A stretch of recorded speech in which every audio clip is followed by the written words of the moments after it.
Members of the public, please take their seats.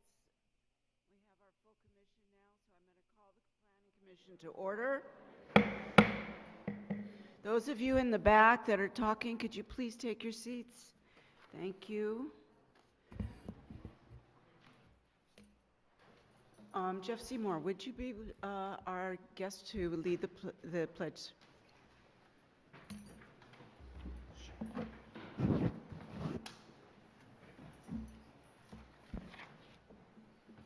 I pledge allegiance to the flag of the United States of America and to the republic for which it stands, one nation, under God, indivisible, with liberty and justice for all.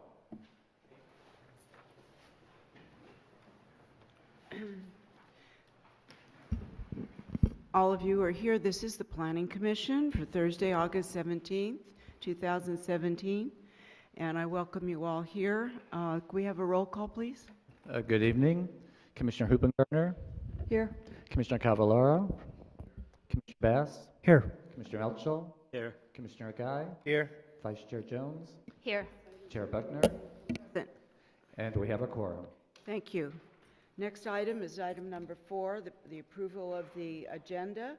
We're asked to approve the agenda from the last meeting of August 17th. Do I have a motion, please?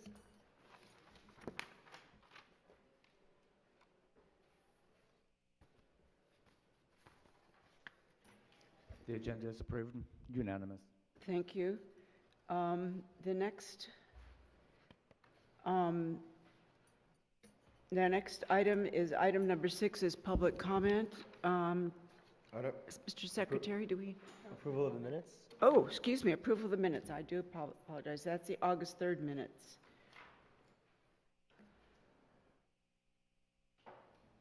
Checking them off too quick.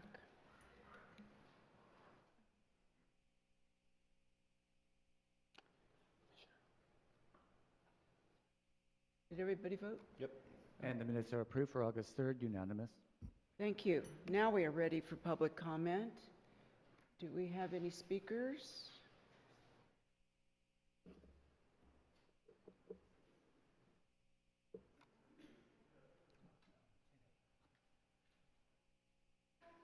Something on the floor? Do we have any speakers? I'm sorry, we have no public speakers. Thank you. Thank you very much. Sorry. Director's report. Do we have a director's report tonight? Thank you, Ms. Wolf.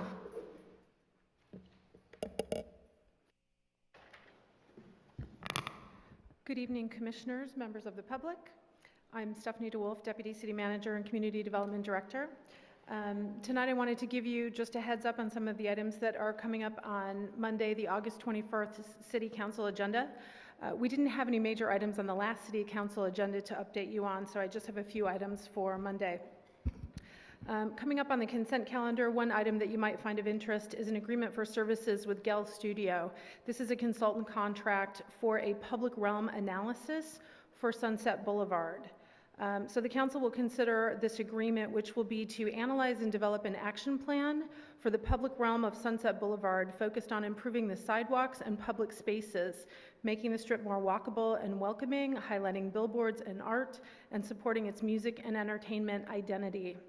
This is part of direction that the City Council gave us to look at the Sunset Strip in general. So I thought this was an item that the Planning Commission would find interesting. That is on the consent calendar for Monday. Also coming up on Monday is the zone text amendment regarding art and construction fences, which came through this commission. The major item coming up on Monday's agenda is the cannabis ordinance regulatory options. So you might know that the City Council has looked at cannabis at least once before and gave some conceptual direction on how to regulate cannabis. Coming up on Monday, there is a long report with a long series of recommendations and options. It relates to the types and locations of cannabis uses, licenses, manufacturing, delivery, cultivation, and consumption. So this is really the big item where we're covering a number of aspects of the regulation of cannabis. So anybody who's interested in that issue, I recommend watching or attending the meeting on Monday night. Also of interest to the Planning Commission, I think, the Council will be taking a look at the CDD Department work plan as it relates to zone text amendments. So we have approximately 25 zone text amendments currently pending on our work program right now. 15 of them are underway, with others pending and scheduled. The City Council wanted to take a look at that list. They'll be looking at prioritizing and organizing some of those issues. And also an item on Monday, which is not actually coming through the CDD department, but is coming through the Economic Development Department, that I think you might be interested in, is the pilot program for the entertainment shuttle on the Sunset Strip. So as you know, we have a shuttle that runs up and down Santa Monica Boulevard, and so they are bringing forward an item to look at a pilot program for a shuttle on the Sunset Strip. So I think that's an important item related to planning. That's all I have, unless you have any questions for me tonight. Okay. I actually have a question. Thanks, Stephanie. It was recently brought to my attention that the Department of Economic Development is preparing a ZTA for temporary signage to allow branding on commercial storefronts during tenant improvement work. And I'm wondering if, I don't know when that's set to come before us or before council, but I'm wondering if council can be made aware of that in the context of the Art on Construction Fences ZTA, just because I know that when we considered it last, and now it's going to council, that we were told that there were some issues about the signage, the sign code that needed to be considered. Is that something that you can do? So the item regarding temporary signage in vacant storefronts, that is included on the list of zone text amendments that's going to council on Monday. Okay. It's included on that list because all zone text amendments do ultimately come back through the Community Development Department staff, and they do all come back through the Planning Commission. So although it's being led by the Economic Development Department, it is ultimately a CDD work plan item, and it will be a Planning Commission work plan item as well. Okay. So the council will be looking at that on their list on Monday. Okay, thank you. Any other commissioner comments? Thank you, Stephanie. Next item on the calendar is items from commissioners. Are there any commissioners who want to speak at this time? Seeing none, then we'll go on to the consent calendar. There's nothing on the consent calendar tonight. Next item is item number 10, public hearings. First public hearing tonight is 8500 Sunset Boulevard, the West Tower. This item has been continued from Thursday, July 20th, and then again from Thursday, August 3rd. And we're going to now, I think, go forward with our public hearing. Do we have a staff report? Thank you. Good evening, Commissioners. The item before you is a conditional use permit. The establishment is called the Wine Shop, although the request is to sell a full range of alcoholic beverages. This is the project site, which is located in the Sunset La Cienega development, in the middle parcel, and then the west building of the middle parcel. It's in the ground floor commercial space. It is in about the middle of the west tower. When you're looking at it from Sunset, you can see to its right is a restaurant which has been approved, and to the most of the first floor you can see though is unapproved at this point. They're waiting for new tenant selection. And this is the approximate location of it on when you look at it from Sunset Boulevard.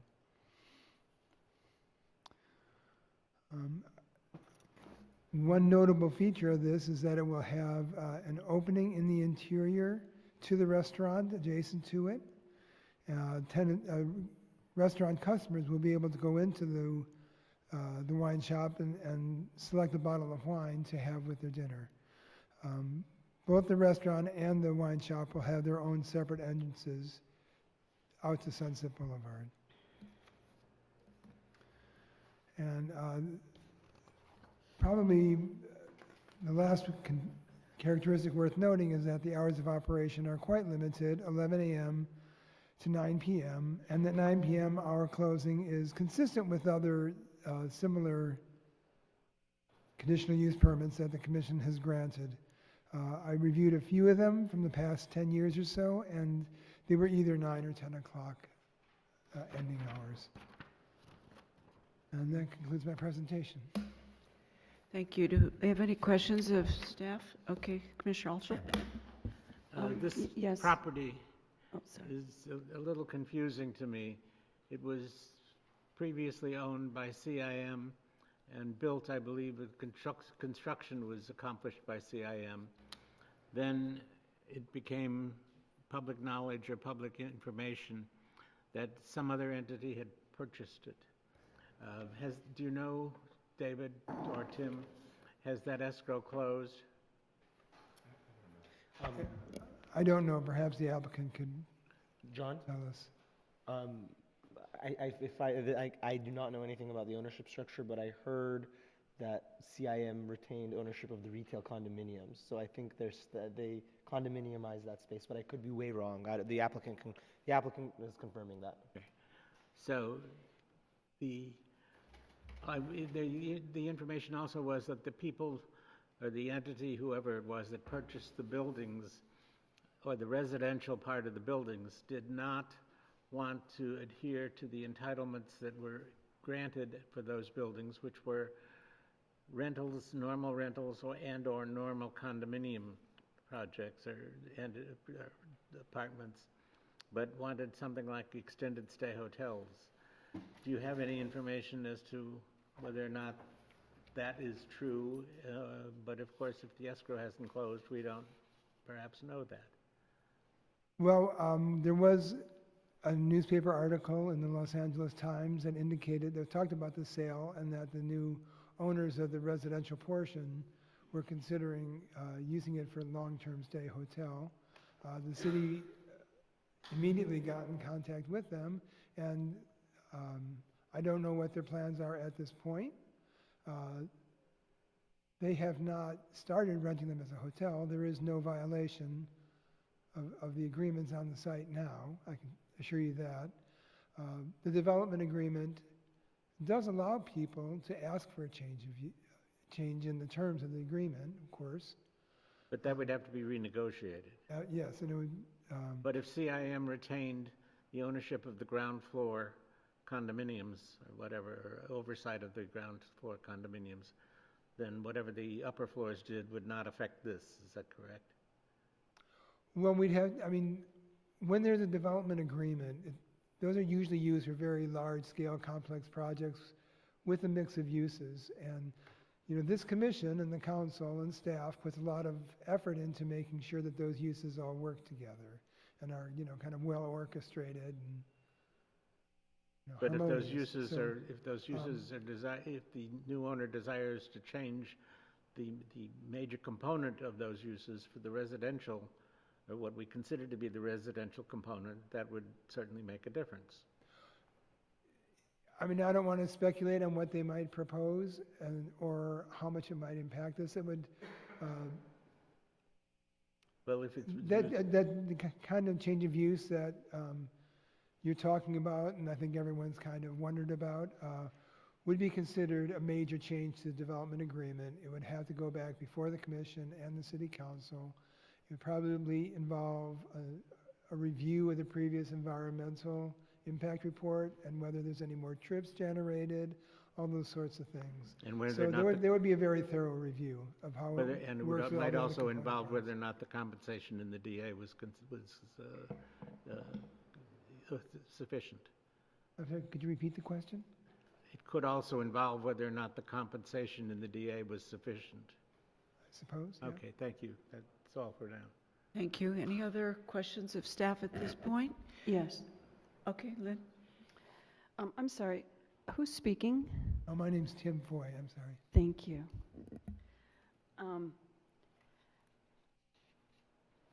On page 5 of your comments, you say that, please note that a prohibition on the lottery ticket or cigarette sales is not included in the conditions of approval, even though they've indicated that they're not going to do that. They want to be a high-end store, et cetera, et cetera. Was there a particular reason that you chose not to put them in the conditions of approval? Well, when we add conditions of approval, they're usually designed to mitigate some impact we might be anticipating. And I just wasn't sure what sort of impact the sale of lottery tickets or cigarettes might cause. So I didn't try to mitigate that. Okay. And then on page 9, you state that staff recommends that this approval be tied to the specific operational plan of having a connection to the adjacent restaurant space. I wasn't clear how you were planning on doing that. And I wasn't clear that, I mean, they're two separate businesses. Are they owned by the same entity? Yes, they are. So, Okay. right. There is a condition of approval which states that, which ties the approval to these plans. Now, there's always some flexibility, if it were to change, if there are proposals to change the floor plan or put in a demising wall, I think the director would have the ability to cause a review of this conditional use permit. If you'd like to make that language stronger and make it mandatory, you could do that, but just because we can't really know the context in which what might be happening that would cause that future change, I didn't make reopening the CUP absolutely mandatory at that point. I guess my concern is, I mean, anybody who's lived in this town for a week knows that restaurants come and go rather rapidly. Retail stores tend to hang around a little bit longer, and I could very easily see a situation where all of a sudden the restaurant is closed, that gate is down, and the employees of that wine store no longer have a restroom facility. Is there another facility that's available to them to use, or how, I mean, this, Yeah. I see that as a real problem for entitling a use that has no facilities. Okay, let me go back to the floor plan here. I don't know if you have this on your screens or not. You would it probably would not take much work to break a doorway through the wine shop into that unimproved space and then be able to access the bathroom through there. I mean, it's very common for, What bathroom? there is a, well, What do you mean by unimproved space? I mean, it hasn't If been it's leased out unimproved. yet? Yeah. unimproved, not unapproved. We just don't have a tenant for the space. Right, but that tenant may not have a particular relationship with this particular Yeah, they would, I mean, owner. the health and safety codes would require that these people have access to a bathroom. So the building department would certainly enforce that. Well, but how would that work if tomorrow the restaurant closes? You don't just, you know, short of hauling in a porta potty, you don't just make a bathroom overnight. No, you would be able to put in a couple doors and I mean, it could be a situation where if there were no bathroom, probably the health department could shut it down. So I mean, a very small amount of improvements could resolve that. But again, then they're shut until such time as I'm just saying, it's I think it's, improved. you know, with the threat of a health department closure, the landlord would make the improvements in all likelihood. And it's hard to foresee that really becoming a serious extended problem. It's still speculative. Can I ask a question? So, just to follow up with Commissioner Hoopengarner's comments, as you stated in the summary of the report, staff recommends that this approval be tied to the specific operational plan of having a connection to the adjacent restaurant space. So hypothetically, if the restaurant were to go out of business, is what you're proposing, or is it what staff is proposing, that if the restaurant shuts down, the wine shop shuts down? It's that it be one operation? I guess by operational plan, I was referring to having the interior connection. So will you, so I guess the question for staff at this point would be, could we condition it to where, you know, one does not exist without the other? Is that something that we could ask for? No? They're separate spaces. Could you hit the microphone, please? What you could do is condition the project to always provide bathroom access in some fashion. If they have to build a bathroom out to comply with the health code, you could require that.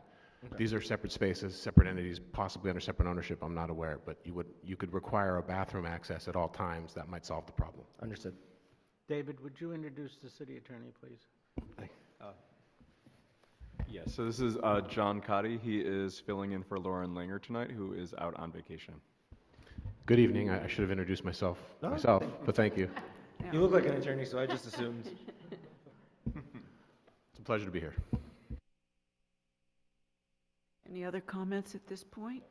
Okay, well, the next part of the public hearing is for the applicant to come forward and present and their project. There's 10 minutes for the presentation at this point.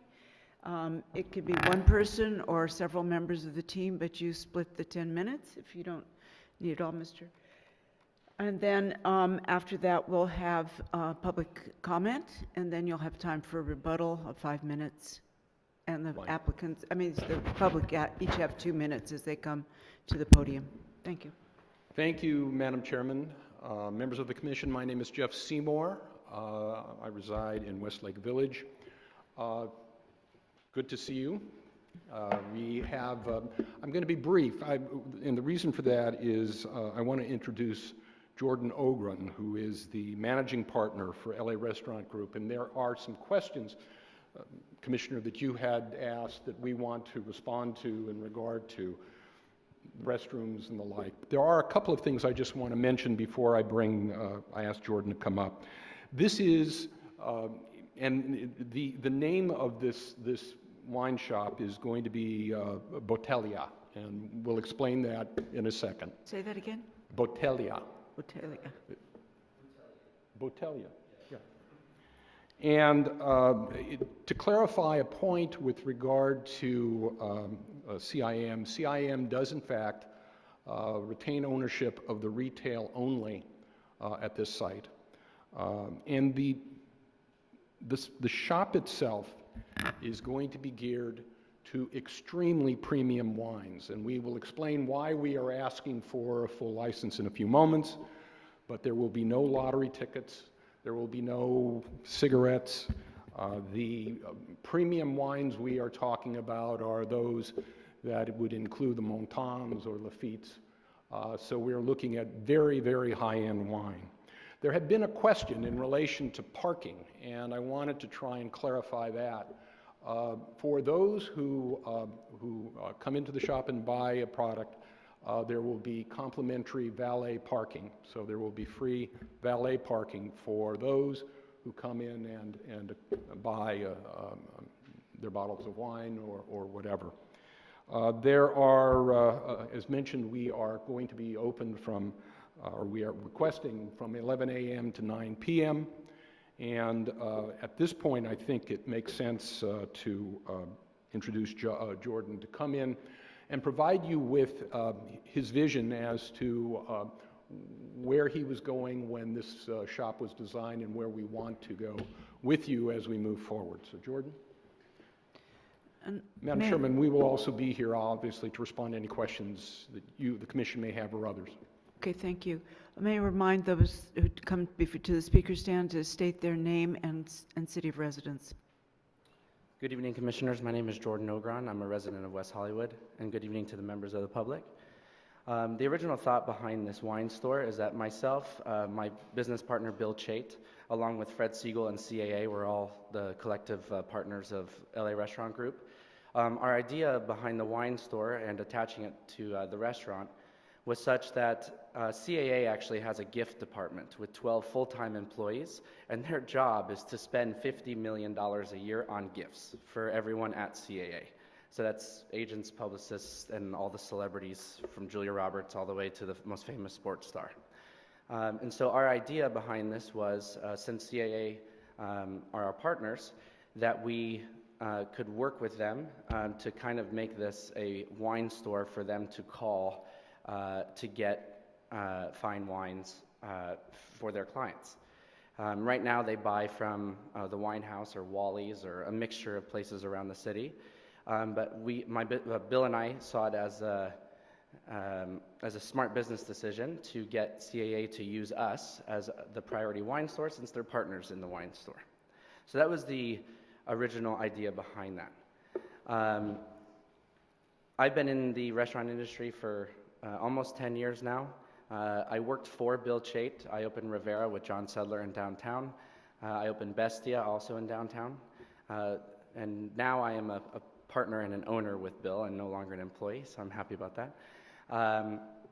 But I have no problem admitting that in my 10 years of experience, I am still probably the most ignorant person in the restaurant industry when it comes to spirits. So I have no intention at all of selling spirits whatsoever.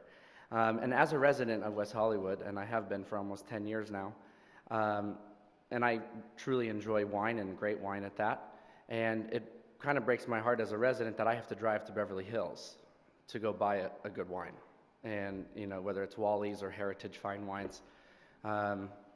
Me personally, Gil Turner's is not a place where I would shop, mostly because, you know, they sell lottery tickets, they sell alcohol. That's not a true wine store, you know. So my goal with opening a wine store in West Hollywood is to offer wines that cannot be found, not only in California, but throughout the entire United States. I've been traveling all around Europe, in Napa and Sonoma, Valle de Guadalupe, Argentina and Chile. And I've been meeting with all the people that I've developed relationships over the past 10 years and all these families and wineries. And some of these winemakers are crazy, and they make special winemakers only, which means that it's only for them and their families, where they make special wines and cuvées.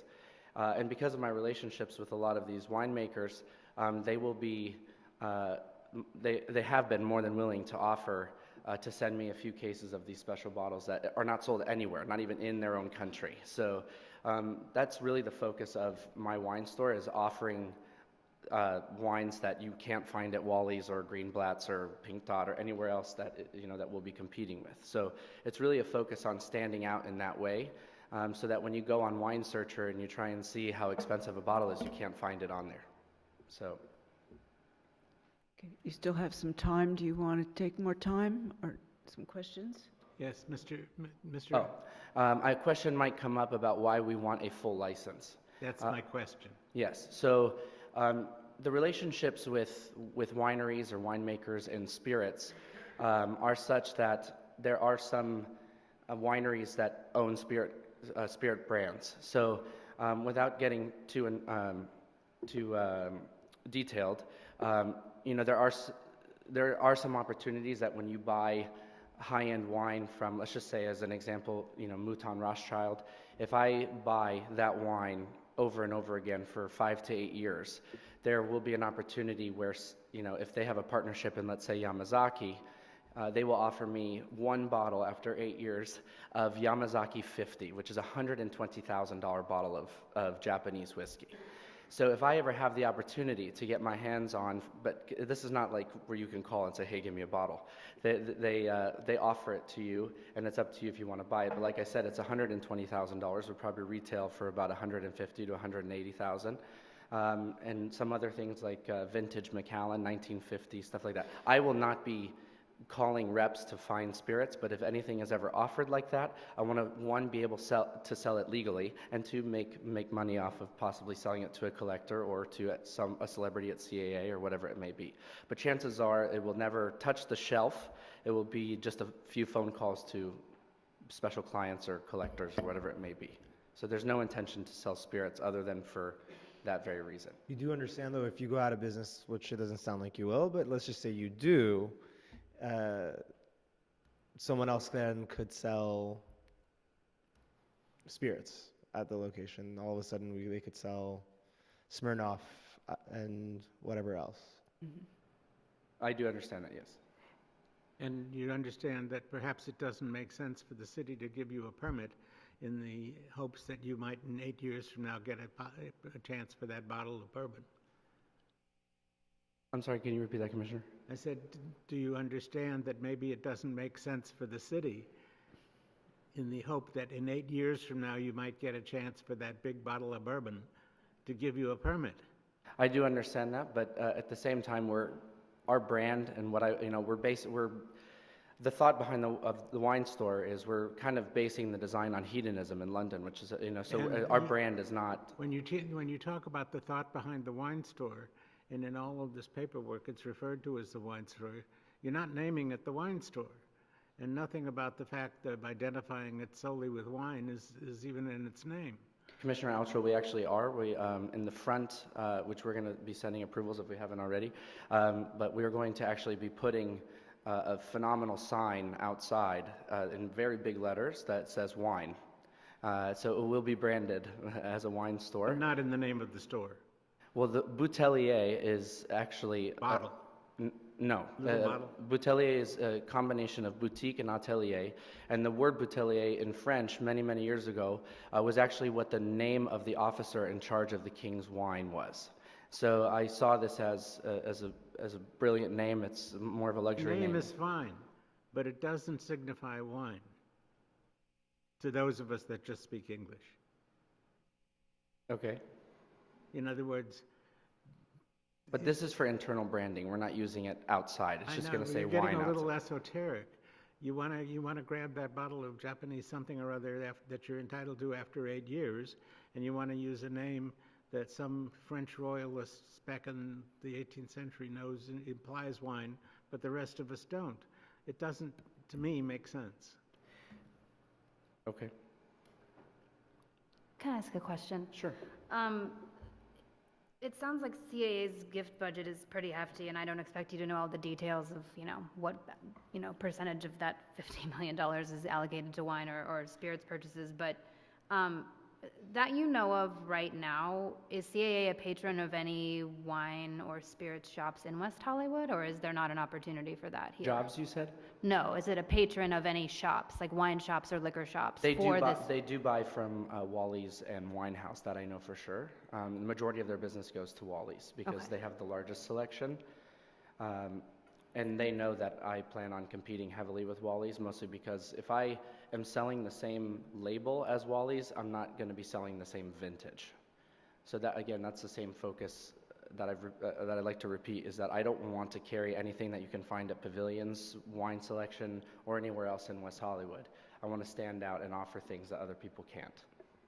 Okay, and just confirming for public record, are Wally's and Winehouse both in West Hollywood? They are not. That's what I was asking. So this would be an opportunity unique to West Hollywood? Correct. Okay. And just to go back on Commissioner Altrill's worry, when you have and I'm not saying that I would even buy the bottle of Yamazaki or ask for it, but when there's a store, which I think there's only 5 in the United States, or actually in the whole world, I'm sorry, that have the opportunity to even sell a bottle of Yamazaki 50, because most of it stays in Japan, but there's only like maybe 50 to 100 bottles of this product that is released every 3 years. But when you are able to sell a bottle like that or something special, and just in the liquor side, because I know that seems to be a concern, the amount of press that comes from a sale like that or having a bottle like that available will really put West Hollywood's name on the map, because it will be in wine journals and spirits magazines, because $120,000 bottles of liquor don't sell that fast. So if I do ever have the opportunity to have that available, it will be written about, and it will say at Boutellier Wines in West Hollywood. Thank you. Any other questions right yes. now, Lynn? Do you envision hosting any wine tasting, any events at this venue? Well, the idea behind having the wine store was I'd love to do wine dinners. So the thought was, and I have a lot of clients and a lot of vendors that love to do wine dinners as well, winemakers dinners. Our chef is very talented as well, and so I plan on doing special menus and wine dinners focusing on wines and pairings. But the thought behind having the wine store was to offer, at the end of the meal, if anyone would like to buy any of those wines, they can easily just go next door and purchase them and go home, and you don't have to wait for them to be shipped to you or anything like that. So I hope I'm answering your question. But in the store, no. I would mostly be done in the restaurant, and because that's where it feels more normal to have it done. And there's not really an area in the wine store where we can make customers feel comfortable to do a tasting in there. I guess my question is around the concept of having an event at the restaurant that would spill over into the wine store, for which it is not permitted. So if the wine store is a store and not hosting events with the related parking and the related issues around events, excuse me, with a lot of people in attendance. It's different than a dinner. We've all been to wine tastings that are stand-up wine tastings. There's a lot of people in the room. And so I guess that's my question in terms of the entitlements here. Should we be addressing events and the potential impacts from events, given the kind of store it is?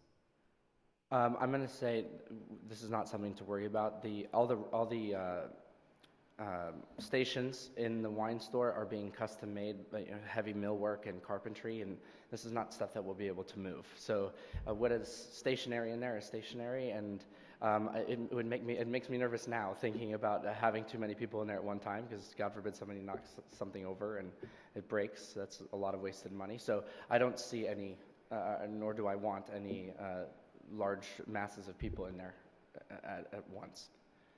So the only time that might ever happen is if after a wine dinner, a few people went in there to buy the wine that they just had tasted during the dinner. Okay. Jordan? Yes. Are you storing any wine at the restaurant, or is all the restaurant wines being taken from the stock that's held in the store? That's a great question, Chairman Buckner. We will have a small wine cellar inside of the restaurant that will only be used for the restaurant. And it's always been a focus of mine that the wine store have separate wines than the restaurant, or there's no appeal to the wine store. So the wine list at the restaurant will be completely different than what is offered at the wine store. So when you said earlier that if they like the wine that they get at dinner, they can go into the wine store and buy it. So are they the same wines, or are they different wines? They will not, no, it's only for specific wine dinners. Oh, for special dinners? Yes, for special dinners. But if someone has a bottle on the list, that would not be available at the wine store, so they could obviously order it, but they'd have to come back at a different time to pick it up. Okay, thank you. Yes. Any other questions? Okay, with that, then we'll open up the public participation. Do we have, let's see, we do. That's Heftel, that's an E. Yeah, Joyce Heftel would be our first speaker. I need to get Hi, Joyce Heftel, West Hollywood resident. Big question, who's going to be the landlord of the apartments, condos upstairs? City Council has allowed Airbnbs. Who knows who's going to be living upstairs and coming downstairs?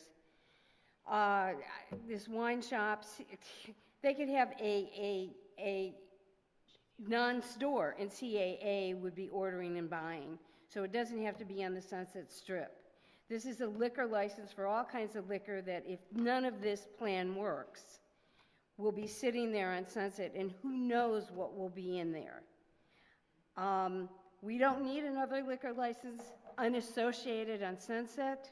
We have drunks coming down on Fountain Avenue right now that are creating large noise. There's a view corridor there that they can buy the wine and sit there and drink. They say it's going to be validated parking. For how long? 20 minutes? An hour? 5 hours? That's a big question. The two hotels are going to lose revenue across the street that are owned by Starwood are going to lose revenue, because why buy from the hotel? You can just go across the street and buy some wines. High end, if it doesn't work, which it may not work, is going to bring us down to low end. I'm concerned about using Fountain View parking and people drinking in our parking lot. You talked about bathroom facilities. If there aren't bathroom facilities, are they going to come and use the bathroom at Hilltop House or Fountain View outside? That can be a big problem. This has to wait until the upper level decision is made. A condition has to be validated parking with, God knows, since it's tied to the hotel, it's tied to the restaurant. If this restaurant goes under, tying these two things together makes no sense. Granting a license based on tying them together makes no sense. The landlord will put in a bathroom. We don't know who the landlord's going to be. I don't know how staff can speak to what the landlord is going to do. This is not the time to grant this license. He can get a warehouse if CAA is going to buy all this and just ship it out. We don't need a big sign saying wine on Sunset, and as John mentioned, who's going to know what that name means except for the 5 people? Please vote no. Thank you. That was our only speaker on this item. Does the applicant want to come back for rebuttal? You have 5 minutes to address that. Commissioners, just to address a few words from our public speaker. The parking is private. It belongs to the building. It will be underneath. That will be the only parking that's available to all 4 retail spaces. And there are plenty of parking spaces there. And the only one which will be validated will be for the wine store. Validated meaning complimentary.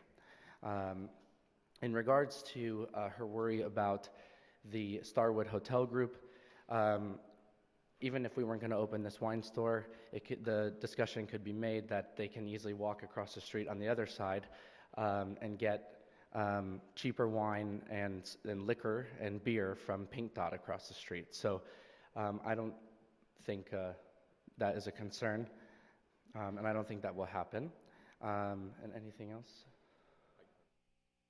I can't see, candidly, anybody buying a bottle of $600 Montan sitting in their cars and drinking that kind of a bottle of wine. But you can be assured that the business that we are looking at will be high-end and one that we feel will be something that the city can be proud of. Any comments or any questions at this point? No, but I'll start some discussion. Okay, then I'll close the public hearing. Keep it No, open. not yet.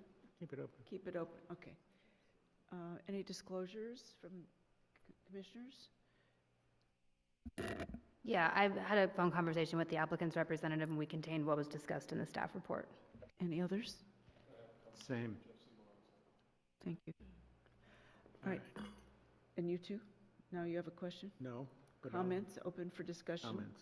Comments from the commissioners. I- We'll give everybody a chance. We'll start with John. He asked first. I think the applicant's plan, business plan, sounds very exciting, but it basically with respect to the wine. And since the use runs with the land, if the business plan unfortunately should not work, the business could be sold to anybody, and what have you got? You've got a liquor store. And it doesn't necessarily call for that to make successful the plan that he's articulating. So I would suggest that the business be given an off-sale beer and wine license, and wine and beer to put the cart before, or the horse before the cart. And I think that's exactly what they should have and what they need. On the off chance that they get that I'm sure you can arrange with some other entity to get him the once every 8-year, $100,000 bottle if he really wants it. Thank you. Lynn, you want to go? Yeah, I would concur with John. I think it sounds like an exciting and interesting, business plan and how it might work on the boulevard. But related to that, given that the use follows the land and the property, that I would add that prohibiting the sale of lottery tickets and cigarettes would be consistent with that, and I think an important component to keeping it elevated to the high level that the applicant is reflecting in their plan. I also would recommend that parking be validated for all customers, given that this is the kind of venue where I could see people illegally parking in that front area to buy their $600 bottle of wine, because they don't really worry about the parking ticket. So I would rather have the parking validated, and so that there's just no questions and conversations. Yes, I agree, and I would also add that there be no sales of cold wine or cold beer or any singles or splits. So I'm hearing that there might be some amendments or conditions, further conditions placed, but before we go to that, David? So I would agree with both Commissioner Hooper Garner and Commissioner Alchul.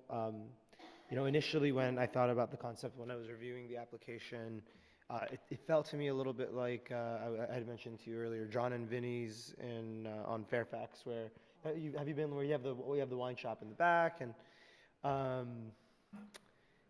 and I think the concept is consistent, just on a higher, a little bit more upscale. I have the same reservations with respect to this running, with the use running with the land, specifically because, the economy could change, businesses go up and down, and then all of a sudden, the $20 rent turns into $5 rent, and Joe Schmo opens up a liquor store that sells lottery, and nothing against lottery tickets. The jackpot's like $500 million. I should go buy one. But so I would be in support of a motion amended as proposed tonight. Okay. Stacy? Sure. I appreciate everyone else's comments. I actually don't have any problem with it, being a full license. I mean, these are some of the biggest names and restaurants in Los Angeles. I think it's something we could be incredibly proud of to have here in West Hollywood. We certainly don't have anything like this here now. I don't know. I recognize that there are concerns about another liquor store. Maybe I should be more worried about it. I actually live just off Sunset, and I personally don't have a problem with it.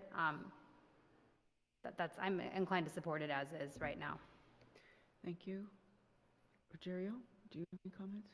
Yeah, I see this project more as a gallery for wine, like an art gallery. It's a very sort of fine establishment. I've seen these in other cities. I'd like to see it on Sunset Boulevard. I am concerned about what would happen if the business did go out of business.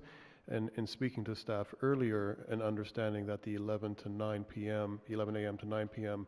is tied to the permit, I thought that keeps it from becoming a 24-hour cheap liquor store. And then the addition of not selling lottery tickets or beer, if that could be amended, would also be helpful to make sure it doesn't go in that direction. But outside of that, I think this project would be an amenity on Sunset Boulevard. I do have one question. Sorry if I can. I know you said no chilled wines, but realistically, I'm guessing that it's going to be temperature controlled, right? I mean, the whole... There will be an area in the back for higher end wines that will be temperature controlled, but the store will be cold, but it will not, the whole store will not be temperature controlled in regards to. Do you have an issue with the temperature controlled section, i.e. it's not like a freezer, but it's... No, well, I would say no chilled singles. I'm sorry? No chilled singles or splits. Correct. Okay. Absolutely not. All right. Adam?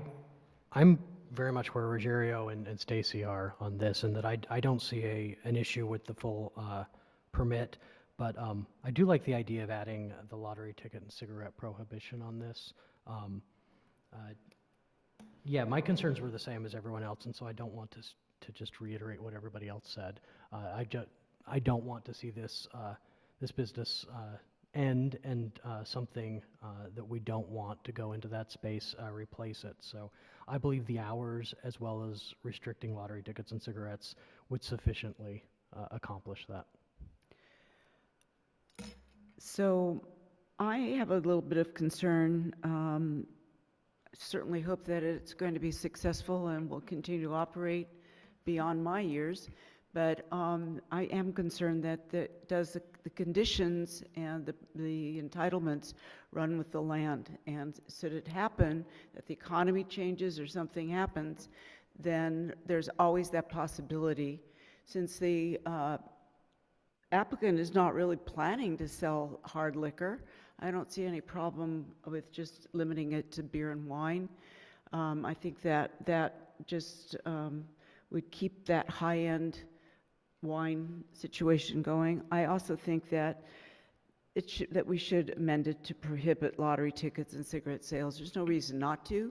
They're not planning to do it anyway, but if somebody else takes over the wine store, they could do it if we don't put it in as a condition. So that's where I would be. So I would entertain a motion at this point, unless there's further discussion. Well, I'll make the motion if you want. Mhm. I would move that the staff come back with a resolution granting an off-sale permit for the sales of wine and beer with the conditions as proposed by the staff recommendation previously, and adding the conditions that there be no sales of lottery tickets, cigarettes, that there be no cold splits, and no singles. Do I have a second? How about spirits? Let's Huh? go up beer and wine. And no singles of beer.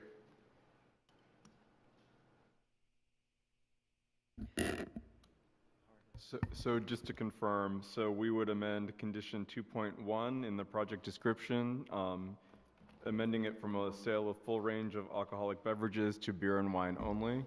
And we would add conditions in the CUP section. We would add condition 5.22 to prohibit lottery sales and cigarettes, and to prohibit the sales of chilled singles or splits.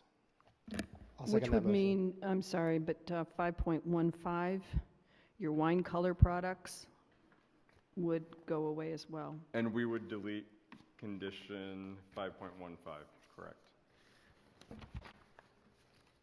And I seconded that motion. Also, I would be And certainly- I'm sorry, and we would amend condition 5.21 as well to limit that to strictly beer and wine.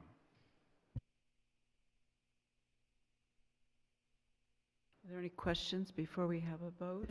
or do we I have would a also- second? Just one question, in as much as, are we going to move on this, and then are we going to have any alternate motions? Because I do think we still need to address the restroom issue. What? Oh, The restroom issue. That in order to operate, this place must have a working restroom, access to a working restroom. So would you have like that to as a add that condition. as a Yes, add that as condition? another condition.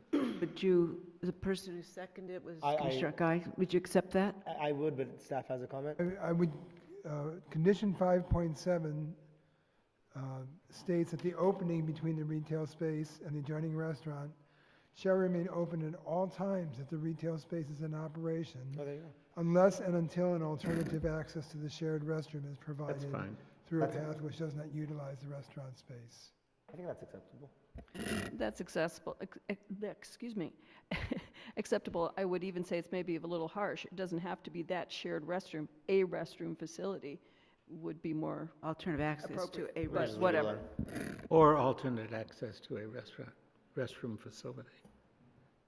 And also, given the fact that there isn't going to be full-sale alcohol, we might consider extending the hours, a couple of hours into the evening. Why not? If it's just Not the- asking if it's for just it. the wine. Yes, the applicant has a comment about that? You want to say it? We're willing to be conditioned that if the restaurant fails, we'll close the wine shop. But with the condition that we would approve all kinds of alcohol sales, not limited to wine and beer? Is that, No. But if you No. close That's not- it, someone else, it runs with the land, so anybody could open it because, Well, you know. no, if the, Understand. if the, what our position is on this is that if in fact the restaurant closes, Hopefully not. But you could still sell the entitlement. You can sell the entitlement. yeah, That's I the mean, you issue, could- that's the issue. I'm sorry. It would, do you understand what? I do. Okay, all right, we're fine with the condition. Can I ask a question? No, just a quick question, Chairman Buckner. Could we have a condition in keeping the full 47 license instead of beer and wine.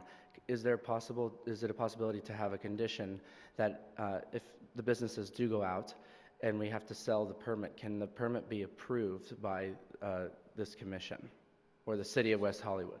What? It's a different commission that would be responsible for that. If they, it would be. It does go with the land, so Okay. if you close, it's out of your hands, and the Understood. landlord would be, The permit stays. permit stays. So Understood. that's As the is. issue. Okay. We appreciate your plan, and we hope you are very successful and that we never have to deal with that. Immensely successful. And I am more than supportive of the condition for not selling cigarettes and lottery tickets. Okay, thank you. So can we have the motion read back to us so we know exactly what we're voting for? Or at least give us some. David, you going to do that? Okay, yeah, we will change condition 2.1 and 5.21 to refer to wine and beer only instead of alcoholic beverage sales. We will add a new condition that says there shall be no sale of lotto tickets or cigarettes and no sale of chilled splits or singles. We will delete condition 5.15 about the wine coolers. And condition 5.7 about utilizing the restroom, we will change from alternative access to the shared restroom to alternative access to a restroom. Okay. Thank you.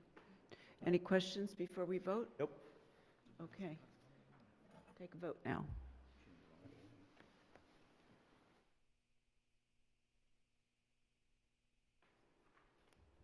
David? And the motion passes unanimously. The resolution the Planning Commission just approved memorializes the Commission's final action on this matter. This action is subject to appeal to the City Council. Appeals must be submitted within 10 calendar days from this date to the City Clerk's office. Appeals must be in writing and accompanied by the required fees. The City Clerk's office can provide appeal forms and information about waiver of fees. Thank you. I've been asked to have a brief recess for 5 minutes. We'll be back exactly in 5 minutes. No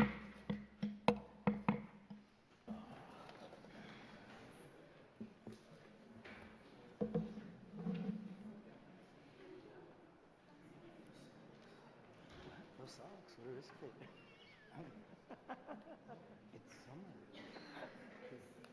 I forgot who I was talking to. Are you chilling? What? I forgot who I was talking to. Okay. I'll put it. Oh my God. Commented on it. Okay, I'll.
Have everybody on our commission back in their seats?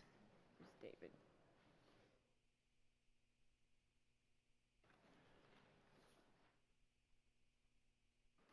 Or David go? Madam Chair, while we're waiting, because I've taken a position on this as a neighbor, I have to recuse myself for not being impartial. So that's on the advice of the city attorney. So I'm going to step down to the audience at this point. Okay, you'll come back for the next one? I will be back for the next item. Thank you. So David's gone. Rogerio? Okay, thank you. Planning Committee, Commission back in session. We're moving on to the next item, which is item 11B, I guess. Is that where we are? 10B. 10B, excuse me. I lost my notes. Oh, here they are. And that is 1041-1047 North Spalding Avenue. We have one commissioner who's had to recuse himself, and it will be outside of the hearing room. We have a staff report. Thank you. Sure do. Good evening, commissioners. My name is Scott Lunsford, Associate Planner with the Community Development Department. The proposal is a request to demolish 2 single-family residences and construct an approximately 16,851 square foot, 3-story, 14-unit condominium building, including 1 on-site affordable unit over a subterranean garage. The project site is located on the west side of Spalding Avenue, just south of Santa Monica Boulevard. The project site consists of 2 adjacent interior lots of approximately 13,008 square feet in combined size, which is currently developed with 2 single-family residences constructed in 1920. The structures were reviewed by a qualified preservation consultant in June of 2017 and were found to not be eligible for historic designation. The subject site and its surrounding parcels are along Spalding Avenue, are zoned R3B, multifamily medium density residential, and are developed with a range of single-story to 4-story residential buildings. The properties to the west along North Genesee Avenue are zoned R3B and developed with single and 2-story residential buildings. Santa Monica Boulevard to the north is fronted with properties zoned CC1, Community Commercial 1, and of course developed with various commercial uses, a theater, pharmacy, public parking lot, etc. The site zoning permits up to 10 dwelling units before taking into account the additional affordable and density bonus units. The project includes 1 very low income unit, which is 10% of the base housing units.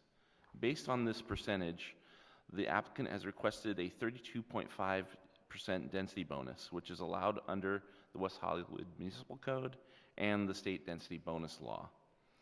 This 32.5% density bonus allows a total of 14 residential units on site, including the 1 very low income unit previously mentioned. The project includes 5 1-bedroom and 9 2-bedroom units, ranging in size from 659 to 1,553 square feet, with an average unit size of approximately 1,203 square feet. The project provides a minimum of 90 green building points and qualifies for an incentive as a high-achieving green building project. As an incentive, the applicant proposes to use the area in the side setbacks to satisfy a portion of the private open space area requirements for 3 of the ground floor units. The project also qualifies for 2 concessions from the municipal code as an incentive for providing the on-site affordable housing. The applicant is requesting the concessions to allow relief from the required additional 6-foot front setback for the second and upper stories, in addition to the required first story setback, and a 10% reduction in the minimum front yard setback from 30 to 27 feet. A total of 23 parking spaces are required for this project, 1 space for every 1-bedroom unit, 2 spaces for each 2-bedroom unit, and no guest spaces based on parking incentives granted to density bonus housing developments. The subterranean parking garage provides 28 spaces, including 5 guest spaces and 2 accessible spaces. The project was reviewed by the Planning Commission Design Review Subcommittee on May 25th, 2017. During their review of the project, the subcommittee members generally liked the project design, but thought that the front yard was not as pedestrian-friendly as it could be. The subcommittee also requested the open-air stair to the second floor at the front facade have more integration with the front yard and the common open space area. The applicant responded to these concerns by redesigning said stair and removing the planter walls along the front property line to visually open the front yard to the street and sidewalk. Overall, this proposal is well suited for the site and the surrounding neighborhood. As proposed and conditioned, the required findings for the development permit, demolition permit, and tentative tract map can be satisfied. Therefore, staff recommends that the Planning Commission approve the proposed project and subject to the findings and conditions set forth in the draft resolutions before you. Thank you. That concludes my report. I'm available for questions. Are there any questions, commissioners of staff at this time? Yes. Can you help me out with the roof projection calculations? Sure, how so?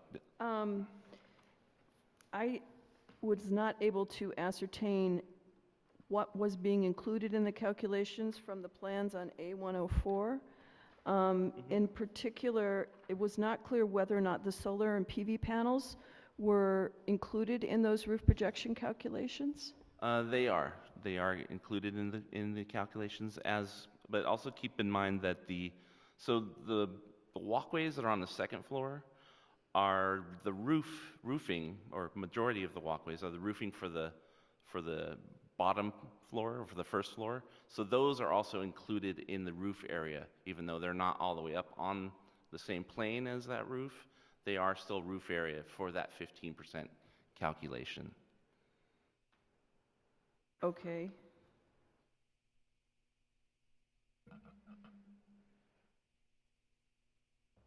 But it's 16% on some of the units. It's not calculated across the roof. It's the whole roof area. It can only be a maximum of 15% of the entire roof area. But you have here in your calculations, it's 15, 15, 16, and 16. Let's see here. Let's see. And I Oh, I wasn't see. able to Yeah. recreate those calculations, given the the drawings did not have the various dimensions spec'd out, so I was not able to Gotcha. recalculate and ascertain exactly what was the roof projections. Okay. So I think that that would be important to make sure that we have it clear, because it doesn't appear to actually comply. I see what you're saying with technically the with- 16%. Yeah, yes. that is a typo. But I would say, we definitely will make sure that that is taken care of during the plan check process, because we definitely make sure that it complies with code at that point as well. Thank you. Thank Any you. other comments, questions, staff at this point? No? So then we'll open it up to public at this time. Oh, excuse me, what am I saying? I'm sorry, I'm just getting into the swing of this. Everybody, I apologize for that. We're going to have first the applicant come forward. And again, you have 10 minutes to present. Would you state your name and city of residence? Thank you, Chair Buckner. Good evening. I'm Todd Elliott of Truman and Elliott, practicing law at 626 Wilshire Boulevard in Los Angeles. I have the pleasure of representing 1041, 1047 LLC with regard to this project. Thank you, staff, for a comprehensive report. I may be repeating a few of the things that you said. When we are firm with our applicant look at projects, we always begin by looking at the street as the datum line for how a project should be developed. Spalding in this block, excuse me, is an eclectic mix of mostly 1 to 3 story buildings, although there is one 4-story building across the street. But even though there is a 4-story building, and we are asking for a density bonus under state law, we felt that a three-story building was appropriate in this context. Next, we worked with the architects on what type of project to develop. And this is a very unique courtyard typology in that it has a mix of buildings surrounding a central courtyard. I call this layering of the mass and use of the property. The top two floors are townhomes that are 2 stories and are of larger square footage. The first floor are what I call flats and are smaller and what I refer to as starter homes. Hopefully people will be able to afford their first condominium, their first home in the city of West Hollywood. Overall, the design of the building is modern, yet a little restrained, and the focus is on the central courtyard. At the design review, we were asked to make a few adjustments. The canopy entrance to the building, we were told, was not dynamic enough, and we worked with the architects, or I should say the architects worked diligently to make the entrance more definitive, more precise as a response, and give it a little bit more, for lack of a better word, that oomph that it needed to have presence. The front access stair was said to be utilitarian, so we tried to make it a little grander, give it a shape, an L shape, and a presence. The transformer, which is always so fun to work with the utility companies, we actually managed to get it to be a pole transformer so that it's not unsightly in the front yard. The rear stair landing was again utilitarian, so we worked with our landscape architect to make it have more of an entrance presence as you come up the stairs. There was comments about the design not being coordinated, and Commissioner Cavaliero would understand that at the time of design review, the architects were working both in SketchUp and Revit, but now the plans you're seeing are completely in Revit, and so there's concurrency throughout all of the plans that you're seeing. The biggest change that we made was the recommendation to tear down the wall around the front yard of the building, and not have a front yard, have a front yard, as opposed to having a concrete enclosed sort of mini fence that prevented there from being a relationship to the street. And I think we've done that effectively to make it more of a neighborhood type of building. After design review, we went back again to the city to make sure that our comments were well thought out and executed. And then finally, I don't want to give short shrift to landscape. We feel that landscape should be high quality and a part of the project and the building. And so we wanted to pay close attention to the relationship between the landscape and the natural environment. So the principals, and Amy Korn, who has done work for the Getty Villa and other wonderful projects, is here if we have any questions. But the principles that we tried to implement were to complement the architecture, be mindful of water or the drought, and the ability to have maintenance that was usable.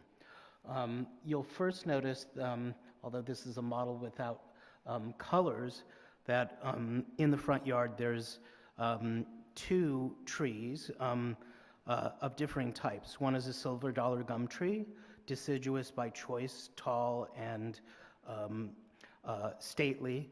And then in contrast, you have a Keith Davey, beautiful pink orange hues as you travel south, which is in keeping with the slope of the street.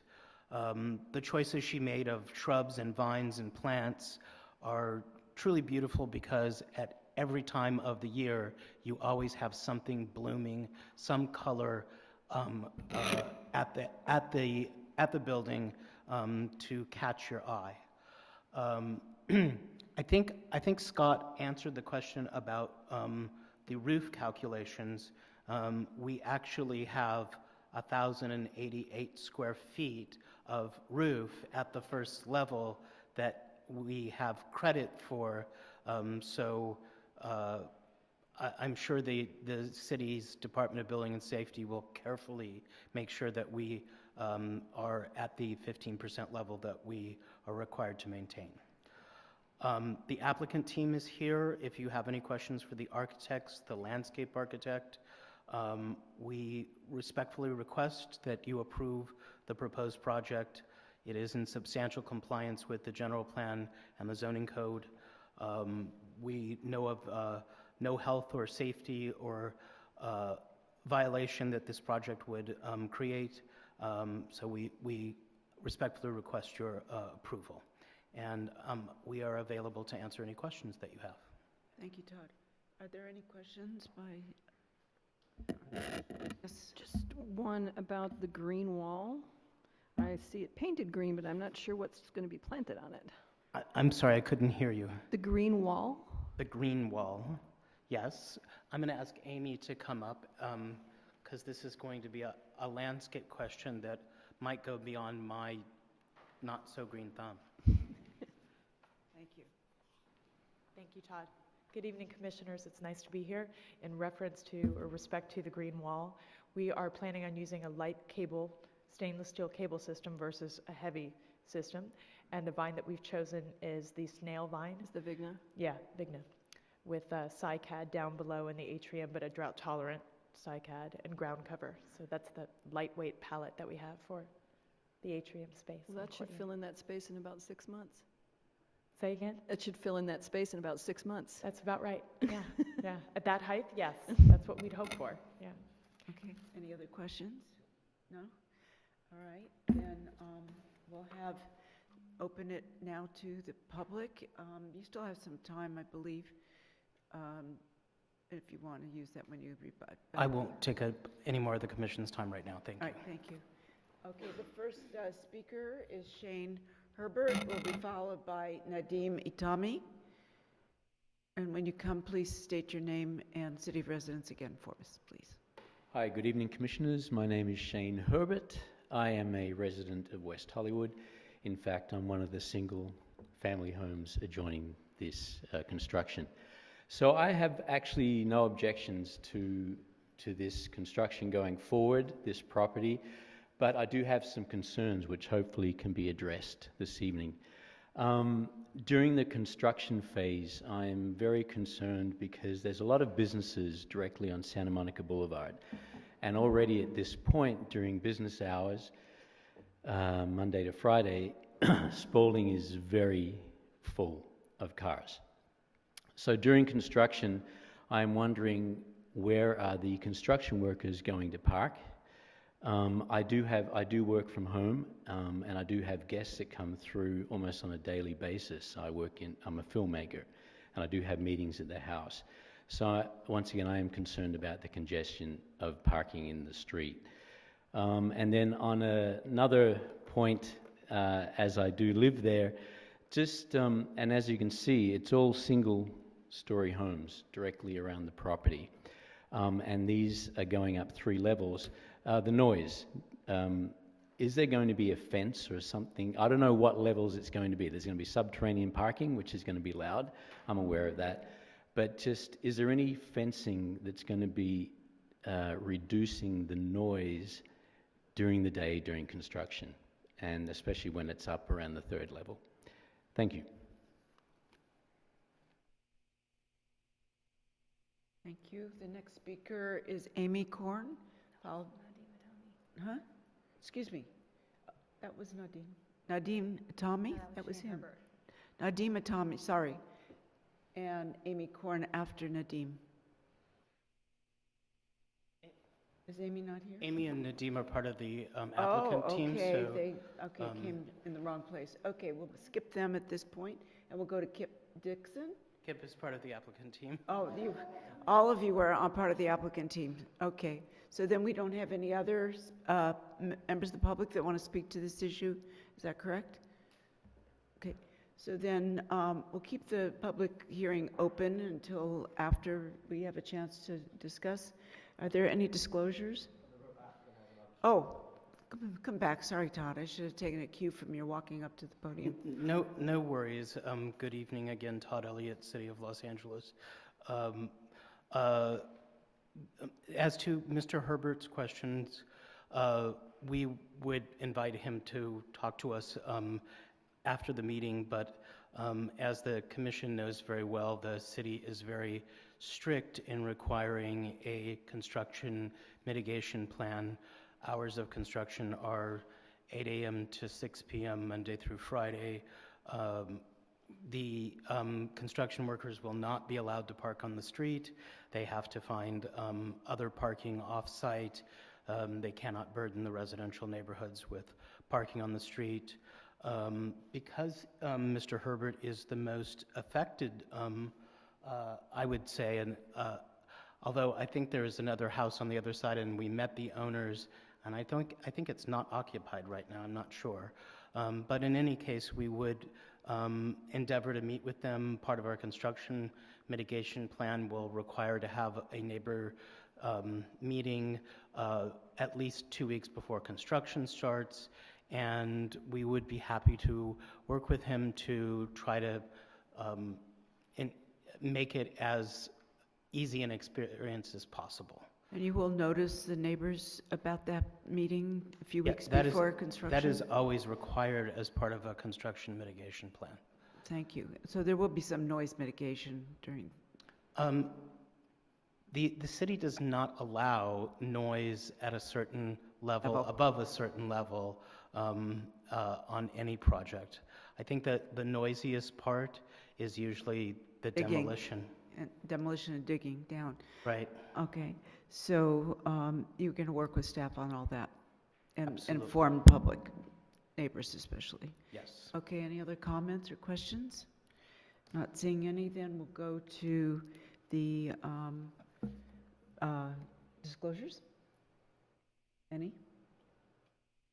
I met with the applicant and we discussed what was contained in the staff report.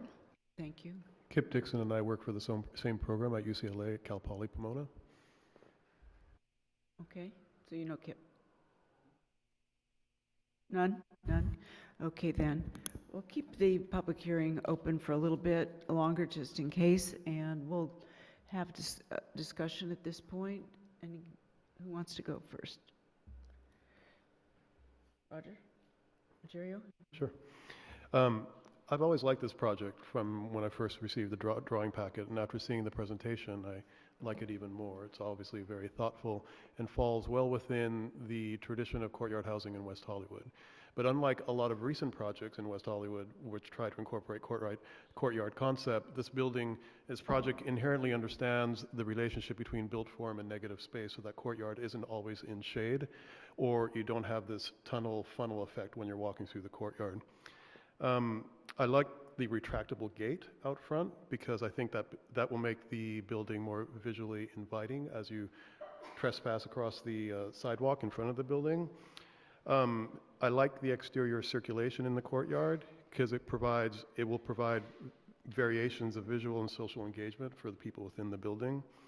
I spent quite a bit of time with pages A210 to A217, which are the principal elevations, and I think they're very thoughtful, very elegantly laid out, and I think the placement of the windows do justice to the people living within the complex as well as people living outside of the complex. I also quite like the texture and color blocking approach to the landscape. I think that complements the building properly, and for those reasons I think this project would be a great addition to Spalding Avenue in our community. Thank you. Appreciate those comments. Thank you. John? No comments? Stacy? I don't have anything to add to what Commissioner Caballero has said. You summed it up really nicely. I think, for the purposes of this discussion, this isn't design review. Obviously, design review sent it back, and I think that the changes are satisfactory. Without having been at that meeting, I didn't sub in there, but I do think that the design is I'm not going to use the word exemplary, but I am going to use the word exceptional, especially given, we see quite a few projects, condominium projects. I also just want to state for the record that I am pleased that this is being kept to 3 stories. And I hope that people in the neighborhood can agree, because the project could have been higher and it is not. So I would like to applaud the applicant for that, but I am inclined to support it, but I also want to hear kind of what the other commissioners have to say. Thank you. David? I don't really have much else to say. This is an attractive project. I like that they kept it to 3 stories. I don't think I was there for this. I might have been absent for this design review subcommittee meeting. So, if the front yard was more closed off, I appreciate how open it is now. I think it's a wonderful project. Thank you. Easy peasy. I would agree. I think that this shows a lot more articulation than most. I love the view quarters between the various components of the building and the flow. I think that will substantially enhance the airflow as well. I think this past week or two, we've had the kind of weather that would truly appreciate this kind of construction. I'm very pleased that the planter walls are gone. Unlike some of the previous projects we've been looking at, this does open it and make it more accessible. Landscaping, in general, I would prefer landscaping that had more articulation, some berms, some changes in levels. It would give it more interest. But I think that the plant materials selected are are very sturdy and yet very attractive plants. I especially like the Hesperaloe and some of the aloes. I'm concerned about the lamium because I refer to it in this neighborhood as snail stacks. Thank you. I am inclined to support this project. I think they've done a beautiful job on it, and I appreciate that the applicant was responsive to the comments in design review and did make those changes, which made the project even more attractive. I'm also pleased that it is kept at 3 stories when they could have gone to 4. And even with all that, they still were able to provide a very low income housing unit on site. So I appreciate that. I think that that shows a real concern for the community and for the needs of our low-income people. Did you have a question? No, I just wanted to add that I agree with what everybody said, and I think it's a quite good project. So with that, I think we're ready to make a motion. Thank you, Mr. I'll move the item I'll move the motion as staff presented it. I'll second. Okay, all in favor? How would you vote?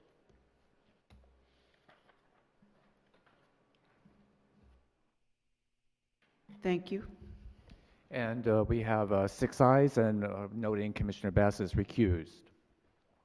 The resolutions the Planning Commission just approved memorializes the Commission's final action on this matter. This action is subject to appeal to the City Council. Appeals must be submitted within 10 calendar days from this date to the City Clerk's office. Appeals must be in writing and accompanied by the required fees. The City Clerk's office can provide appeal forms and information about waiver of fees. Thank you. We'll give you a few minutes to those people who are leaving, but you please do so quietly and take your conversations outside. Do you need some time to pull your stuff? Okay. So we'll move on then to item number 10C, and that's 1012 Corey Avenue. Are you ready with your staff report?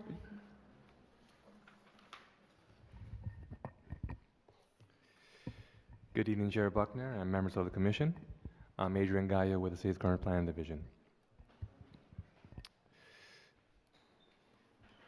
On the screen is an aerial overview of the subject property, which is located on the east side of Corey Avenue, south of Sunset Boulevard, and north of Phyllis Street.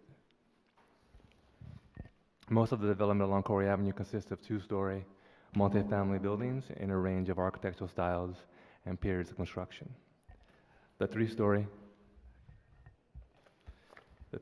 CLA building behind Lakeland Plaza is located across the street Sunset Boulevard is located to the north and is fronted with properties developed with commercial uses. The proposal is a request to demolish a single-family residence and to construct an approximately 6,183 square foot, 3-story, 6-unit condominium building with 1 inclusionary unit and 1 level of subterranean parking. The project will be constructed with 4 one-bedroom units and 2 two-bedroom units and have an average unit size of 936 square feet. In addition, the applicant is requesting a modification to increase the amount of hardcover pavement in the front yard.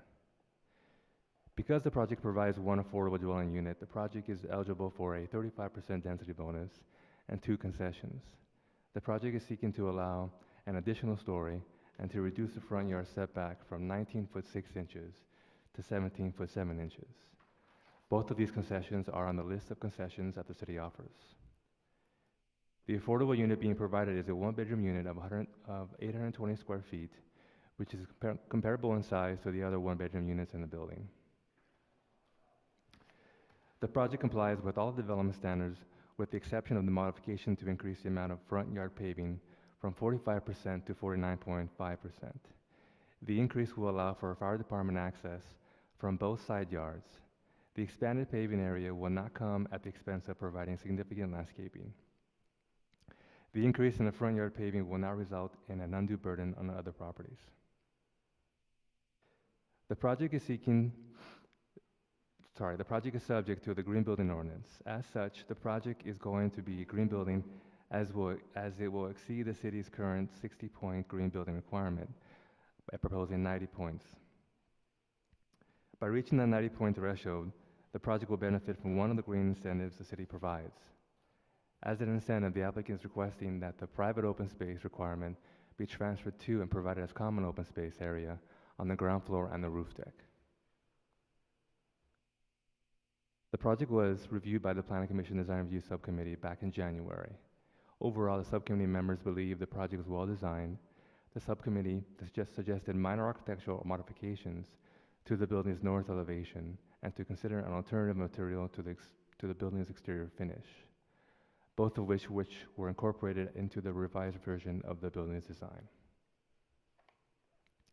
This project will provide 6 units, including 1 on-site affordable unit, a net increase of 5 housing units to the city's housing stock. The project utilizes incentives for both high-achieving green building project and on-site affordable housing projects. The design of the project is thoughtfully composed and generally graceful in nature. As proposed and as conditioned, the required findings for the project can be satisfied. Therefore, staff recommends approval of the application. Thank you, and I'm here to answer any questions you may have. Do we have any questions of staff? Adrian? Anyone? Go ahead. So my understanding of city code is that a front facade must be at least 50% habitable space and have 1 private entry adjacent to the right-of-way. I'm having a hard time seeing how this complies with that, given that the entire front of the building is stairwells, etc. So the front facade, if you look at sheet A2.11, half of the front of the building is a bedroom and a closet. So in our eyes, the requirement has been met.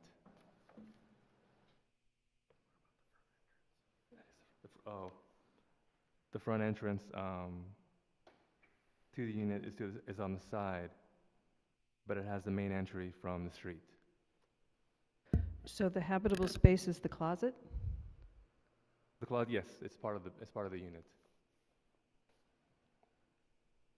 And that's 50% of the facade? Well, if you look at the floor plan, you see there's the elevator, the ADA restroom, the closet, and the bedroom. So that whole unit itself is habitable space. But the stair is in front of that, and that's the facade, yes? That's a projection in front of the building.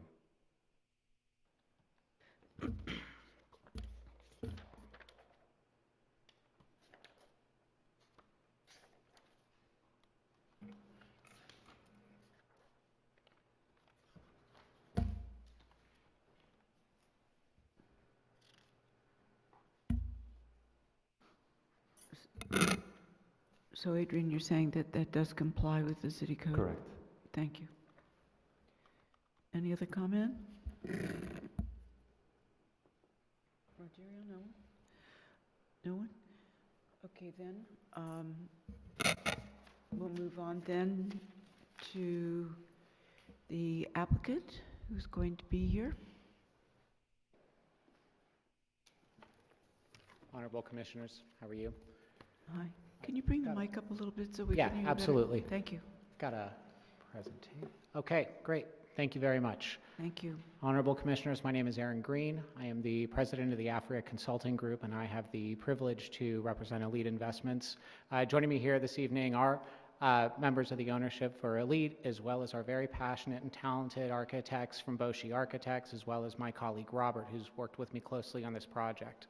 And before we get started and get actually into the project, I want to thank Adrian, who has been very kind in terms of giving us his time, feedback. This project has been an iterative process. And I also want to thank, because many of you have been part of that process, whether through the design review subcommittee process or been kind enough to share some of your thoughts.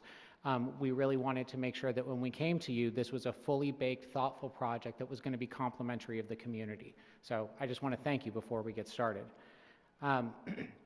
My client, Elite Investments, is a family-owned, multi-generational property owner and property manager here in Los Angeles. Most of their business is in apartments, much of it affordable rent-controlled units. And so part of the fabric of Elite and their philosophy is providing affordable housing to people throughout Los Angeles and the greater Los Angeles area. So when we went to this project and we had a decision, for example, about whether or not to pay an in lieu fee or bring our affordable unit on site, there was no question we were going to bring our affordable unit on site. And I think that that really is part of what we've been proud to work on with them, is the philosophy that they bring to the project. Just for citing and context, as Adrian mentioned, we're on the east side of Corey, opposite the large Manny building. So we've got this interesting dichotomy, a very substantial development to our west, and then our existing sort of low mid-rise residential neighborhood to the east.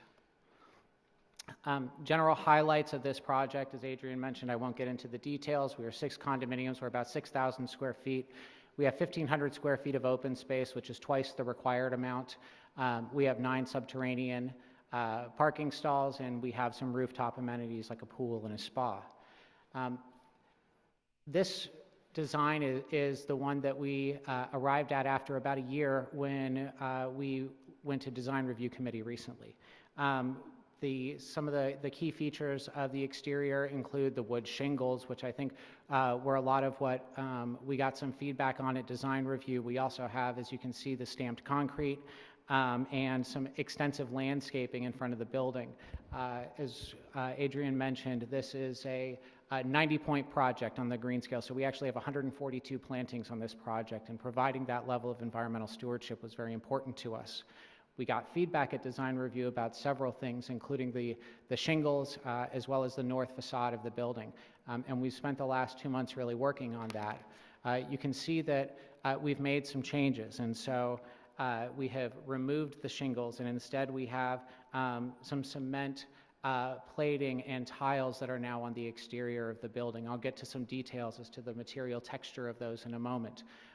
We also changed, for example, we removed the handrail on the balcony facing the street and instead replaced that with glass. We wanted to make some very subtle gestures as to how we improve the aesthetic for the street, and really wanted to combine a sense of the fact that there is some modern architecture taking place in this community, but there is also some traditional architecture that's still in the community. And so finding something that felt organic and a nice balance between the two was what we strove for.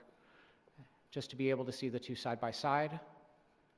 And again, a different angle. One of the other things that was mentioned on the last project is making sure that the height was in sync with our neighbors. And so we have a very strong slope heading down Corey, and I'll show another contextual shot, but as you can see from the massings, we were very thoughtful about making sure that we could provide the 3 stories for our tenants and for the building, but also not be too tall and be out of scale.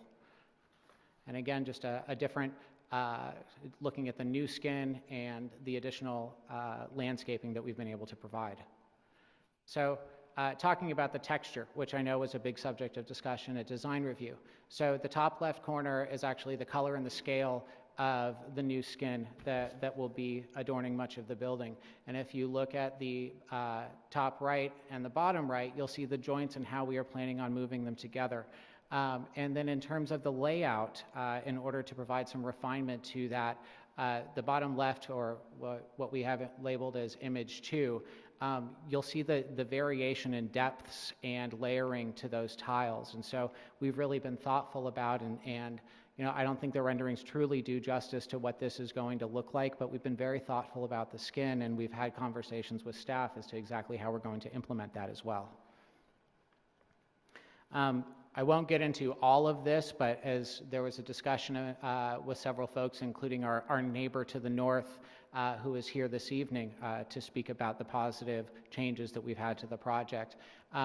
We made a number of changes to the north side of the project, both in terms of skin, but as well as window layouts, and we've really spent a lot of time on that since we were at design review, because we got feedback that that was something important that we really needed to look at, and that it could be better, and so we think we've made it better. As I mentioned a moment ago, talking about scale, talking about height and siting within the community. If you see the top image where you can see where we've laid into the street, or overlaid the massing of our building, and we're really pretty appropriate, especially when you look to the house to our north, because we are on a slope. Our roofs are similar in height because of that slope, and we've been very thoughtful about making sure that there's not a lot of undulation, that we don't become a whole third story that pops. And we wanted to be thoughtful about that. And again, as you can see, just for context, we have this interesting dichotomy of our residential street juxtaposed to the very large commercial building right across the street. Adrian mentioned, and one of the substantive components of this project is our environmental stewardship. So we are exceeding the city's requirements by 50%, going from 60 points to 90 points. We are including a whole host of things, including substantive solar panels, recycled building materials, permeable pavement, more than I could get into in the time that I have here. But there are also an extensive list of compliance measures as we go through that process to ensure that what is planned actually gets implemented in plan check. I know sometimes there are questions about, do applicants come up here and say, hey, we're going to have these amazing 90-point projects, and then does it actually get implemented? Well, you can't even get a building permit unless your project actually hits those 90 points. So we have been very thoughtful about making sure that everything that we plan is actually going to be in the building. As many of you are familiar with, part of the foundation of the work that our firm believes in and that we really encourage and that our clients believe in is working with our neighbors. We have done significant outreach, not only just your regular sort of mailing and community meeting, but actually canvassing and going door to door and having conversations with our individual neighbors, finding out what's important to them, finding out if there are particular nuances, things that we can work with on, like the wood fence that needs some work in between us and them, or the fact that a prior property owner had an issue with rats, and so how are we going to work with an extermination process during the construction. We've really done that and spent a lot of time doing it, in addition to working with the tenant that's in our home right now. She's a new tenant. When she moved in, she was notified about the fact that there was going to be a project here, and we've communicated closely with her throughout. We still, of course, are going to comply with the city's rules when it comes to working with tenants on relocation, and in fact, we've already worked out with her that we're going to provide her more time and more than the relocation resources than are required by the minimum, because that's, again, we've talked about the importance of providing affordable housing and taking care of our tenants. That's woven within and into the character of elite investments. So again, and just an example, as we've gone through and we've met with our neighbors, there have been a whole host of issues that have come up. These are not the types of things that are required that actually come up, when you're going through the entitlement process with the city, but these are small issues that have come up with our neighbors that we've been able to work out simple solutions to. And I think that's emblematic of the way that we've engaged with our neighbors on this process. And as staff has indicated, they believe this project is worthy of approval. We certainly hope that you think that this project is worthy of approval. And as Adrian told me earlier this evening, it's the best project he's presenting all night. So I, that was bad, I know, it's like it's a dad joke. Thank you very much for the opportunity. I'm here for any questions, my team is here, and very much appreciate your time. Thank you, Aaron. Any questions of the applicant at this point? Not seeing any commissioners asking for the floor. Then we'll go on to the public's comments, and we have Louise Krakauer. Come on up to the,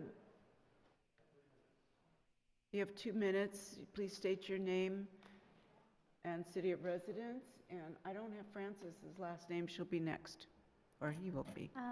Okay. So, Please take the mic down so we can hear you, and state your name and your city of residence. Thank you. my name is Louise Krakauer. I live next door to this project at 1004 Corey. So I'm just going to read this because I'm not good at this, and I'm going to do it quickly as possible. Madam Chair and Commissioners, I'm only going to speak to the construction noise that was a concern of mine because of past experiences, and rats and hopefully parking. I came here tonight so that I could make everyone aware, my neighbors as well as the commission, of what this experience has been for myself and the other tenants who may be impacted by this project. I can't speak for the schedule because I don't think we have any say, but we practically live on top of what will be this construction. And I contacted Robert Colonian, who is part of the consulting group that represent the applicant, and relayed the concerns because of those past experiences we've had that have been pretty painful. And we talked about some ideas that I had and he did that might help us endure this if they arise. So he and the project team really listened and have worked proactively and diligently to address all of those concerns. I know I sound surprised. And to ensure this will be a better experience. And hopefully carve it out in stone and be able to put it in your mitigation plan. This really has to do with extended hours and not having any of those allowed, because that is what we suffered through with BOA and Soho House because we didn't know there was such a thing. I just really wanted to thank you, this team from the consulting company, and all that they have work to do to ensure. Would you please complete yeah, I'm your finishing comments? up. Thank you. And also just thank Elise, the applicant, who helped to make this experience a good one. Thank you very much for your comments. Francis, I don't know your last name, so when you come to the podium, would you please state it in your city residence?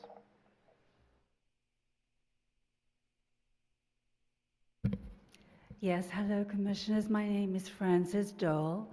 I live in West Hollywood at 1008 Corey, so I'm just south, right next to the 1012 Corey Avenue. I really have it's a question rather than a comment, and it may be just that I'm not very good at reading what I see in terms of the image of the building. I think the design is really attractive, and I don't have any great comments other than the usual concerns about possible noise abatement and parking, which has already, I think, been answered.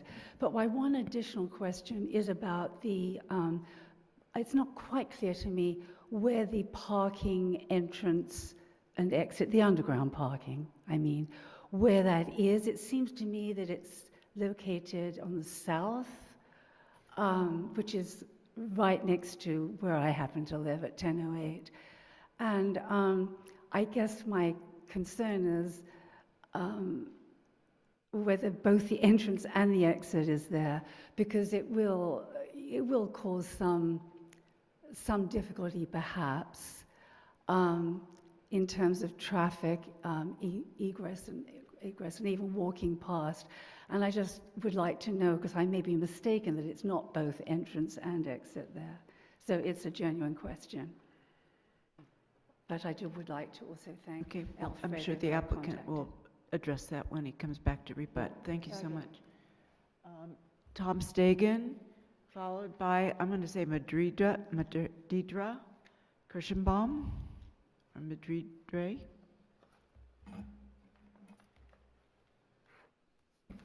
Good evening, Commissioners. My name is Tom Staken. I live in West Hollywood. I am the managing agent for Corey Phyllis Corner, which consists of 8 units.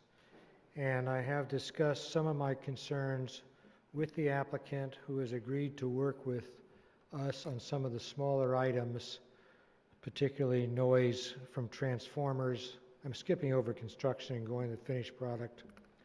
Noise from transformers, shielding of the air conditioners on the roof, etc. I'm also concerned that the pretty pictures that were shown show our building as being the same height as this 3-story building, where we're 2 stories and below. This building, in my opinion, will be somewhat hulking over our neighbors next door, where there's bedrooms there, and it's just a bulk which does not show on the pictures. Also, I don't see a sound wall from the garage entrance shielding our bedrooms from cars going up and down the ramps, at least on the pictures that I saw here. What you have been shown is completely out of whack as far as the conceptions of what's next door and the building.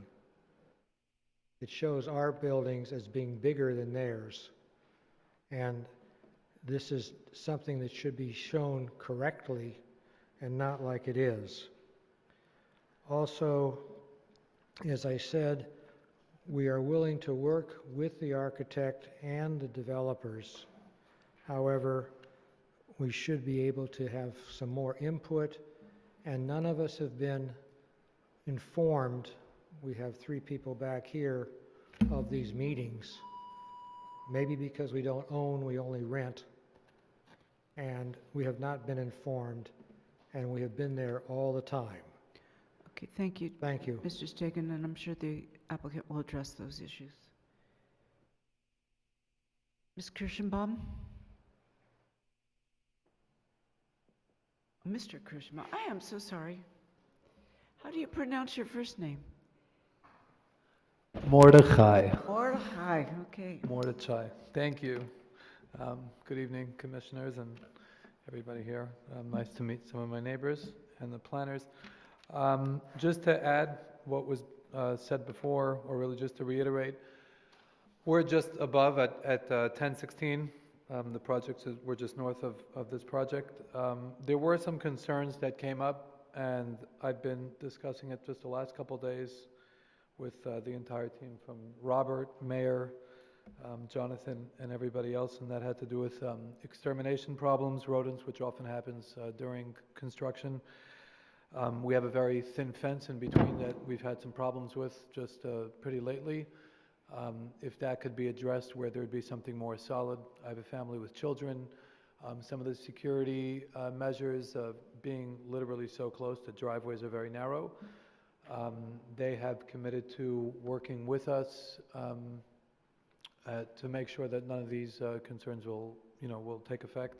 They even told us things like on Saturday, in as much as they may be able to work, they wouldn't work, or there's other times that they may not be using the 7 p.m. minimum. So a lot of the concerns we have been addressed, and we're appreciative of that, of the entire team. So I'd like to thank you guys and thank them. Thank you for your comments. Okay, no other public speakers, then I'll ask the applicant to come back to the podium and it's your opportunity to rebut. You have 5 minutes. Thank you, Madam Chair. I want to thank all of those that came out tonight. I think it's a good example of the fact that we've spent a lot of time working with our neighbors on some of these specific issues. I do want to talk to one or two pieces about potential noise or other things, questions that came up. With regard to the vehicular ingress and egress, as was on the plans, and I don't know if it's possible to pull up the presentation. There is one driveway. It's on the south side. It is both an in and an out.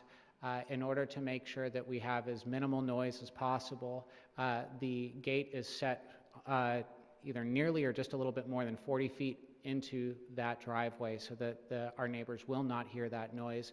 And there is a wall, a sheer wall, that does provide some sound mitigation between our neighbor and our neighbor immediately to the north, to the south. The gentleman who is the property manager here, we certainly would like to continue to have conversations. I know there were actually a couple tenants in those buildings that came up. Francis and Louise, your first two speakers, who we have been working with, who are in those buildings. So it is possible that we missed a couple of folks, but I know we went door to door and knocked on every door and had a lot of conversations. If there are any questions about how we, our construction management plan, time, sound, things like that, we would love to have a conversation. If there are particular issues, we're here to be accommodating neighbors. Those aren't anything that we're not used to doing, and in many ways the city requires you to do a lot of those things anyways. So if there are particular concerns, we're here to address it. Our client is in this community, is not going anywhere, and like I said, they're very tenant oriented with folks throughout the city. And I think that's pretty much it. I'm happy to answer any questions, but like I said, if there are particular concerns beyond those that we have already been able to touch on with our neighbors, we're here to make those work. And just one question. So in and out the same driveway, so there's some way to signal that somebody's coming down if there's somebody wanting to come out of the garage area? Yeah, so because there are only 6 units in this building. Small. It's a very small building. If this was a much larger building, you might have that, but this is a 6-unit condominium building. And so, for example, especially with the slope of the site, you wouldn't be able to do 2 driveways on this property. So we have one driveway. It's both an ingress and an egress. I don't know if we've gotten to the point in the design stage where we've submitted plans that might have like a sensor in the ground when you've got somebody coming down the driveway. That's very common in buildings these days. And we've certainly done that on other projects. But this is going to be a building that's owner occupied. And so these are going to be neighbors who are really going to engage with each other. And those types of things we will work with staff as the process requires during plan check. And of course, we'll work with the buyers of this building as it moves forward. Okay, thank you. Chair, we have one public speaker that came after. Oh, that I'm would like to sorry. speak. We have one public speaker, so you'll get a chance to rebut if you need to. Come forward, please. Hi. Karen? Yes. Would you state your name and city Corinne residence? Cat. I'm a resident of Carroll Drive in West Hollywood. I'm here with some other neighbours from the south of this development and we back onto this development. None of us have ever been notified or approached by anyone about this development. I can't understand also why getting rid of a sort of a single family property and putting in such a high density property, especially when a lot of us work from home. There's a lot of us that the noise, not only from the construction, but from the density of this housing with a roof pool top, that parties and all sorts of other things may be happening. It's just, it's strange to us why nobody's approached us and talked to us about it. I just don't think it should happen in this area. Thank you. You want to come back and comment about that? How did you notify the neighbors? So in addition to doing a notice and a mailing, we had a community meeting, the standard city notice meeting. I think we had 2 people or no people show up. I cannot recall, 2 people. In addition, we went door to door. Many of you know my former associate, Jake Stevens. He did the personal door to door. I think we passed 2 or 3 times within that neighborhood. I know we did that both in the afternoon and in the evening to try to catch people when they were coming home from work. We do a lot of, in all of our projects, we do community outreach, and I will tell you that knocking on people's doors is never a perfect science, and you will always miss somebody. The best way to do it is to go 2 or 3 times. You go on a weekday and a weekend, and I tell you that we did that on this project. I absolutely apologize if we missed our neighbors. Happy to talk after this meeting and into the future. If there are specific concerns with construction hours, for example, we've already committed that we're not going to come in after the fact and ask for extended hours. When it comes to parking, we're working with the Mannies next door to make sure that all of our construction workers are parking in their garage, not on the street. So we are being and intend to be very sensitive to our neighbors, both during construction, so that this is not any more than an imposition than it absolutely would have to be. And of course, the city also has, rules and regulations about using the most up-to-date construction equipment. So you've got quiet equipment. You don't have idling on the site. Many of the trucks have to be from 2014 or later so that they're clean fuel. So all of those types of practices are going to be undertaken during this process. And again, I'm going to be here after the meeting, and I'll give everybody my phone number if there are particular concerns. We are committed to working with our neighbors during this process. Thank you. Any comments at this point by commissioners? Okay, we'll keep the public hearing open for the time being. Any disclosures? I did have one question. Mm-hmm. Do we have any renderings at all from the other 3 sides of the building? Other than the front view? If you look in your packets, and you'll forgive me, I don't have it handy, but in the larger plan submission packets, there are not full renderings, but you will see massings and layouts of the project, so you can see where, for instance, windows are located, depths, handrails, things like that. No, I was referring to renderings. No, I apologize. We only have renderings of the front facade. Thank you. Any other? I had an email exchange with Aaron Green, just so you know. Excuse me? I had an email exchange with Aaron Green. Aaron? I met with the applicant's representative and discussed stuff that was in the packet. Mm-hmm. So did I. So did I. Same here. No, I had a brief discussion with the applicant as well with regard to items in the report. Now we have an opportunity for some discussion. Well, I'll start. Nobody else. Okay. I looked at the pictures of the front facade when Lynn made her comment about the fact that the frontage should be 50% habitable, and when you looked at the elevation on that, the perception is that it isn't, and I would agree with you if you look at that. The perception is that it isn't. I think if you go over that again, Adrian, just to be sure, and if it isn't, verify with the developer and with the applicant and let them tweak it so that it ends up being 50%. Because from looking at it from this angle as it's presented, it would appear that it isn't. Sure. Oh, did you want to? We'll do that. Okay. And also, with respect to the north facade, yes, you made changes pursuant to the staff review recommendation. Yes, I think they're probably acceptable. I don't think they're sensational. But otherwise, I think it's a very nice project. Thank you. You can make a comment. It's your turn. Great. I'll make a comment in regards to renderings and elevations. I encourage us not to spend too much focus on renderings because they can be very enticing and not represent the project well. If you look at A4.10, the front elevation, you actually do see that it's probably more than 50% in terms of habitable space on front, and you don't get that sense from renderings. And that's sort of the trick that you can play with renderings, and it can work in your favor or sometimes work against us.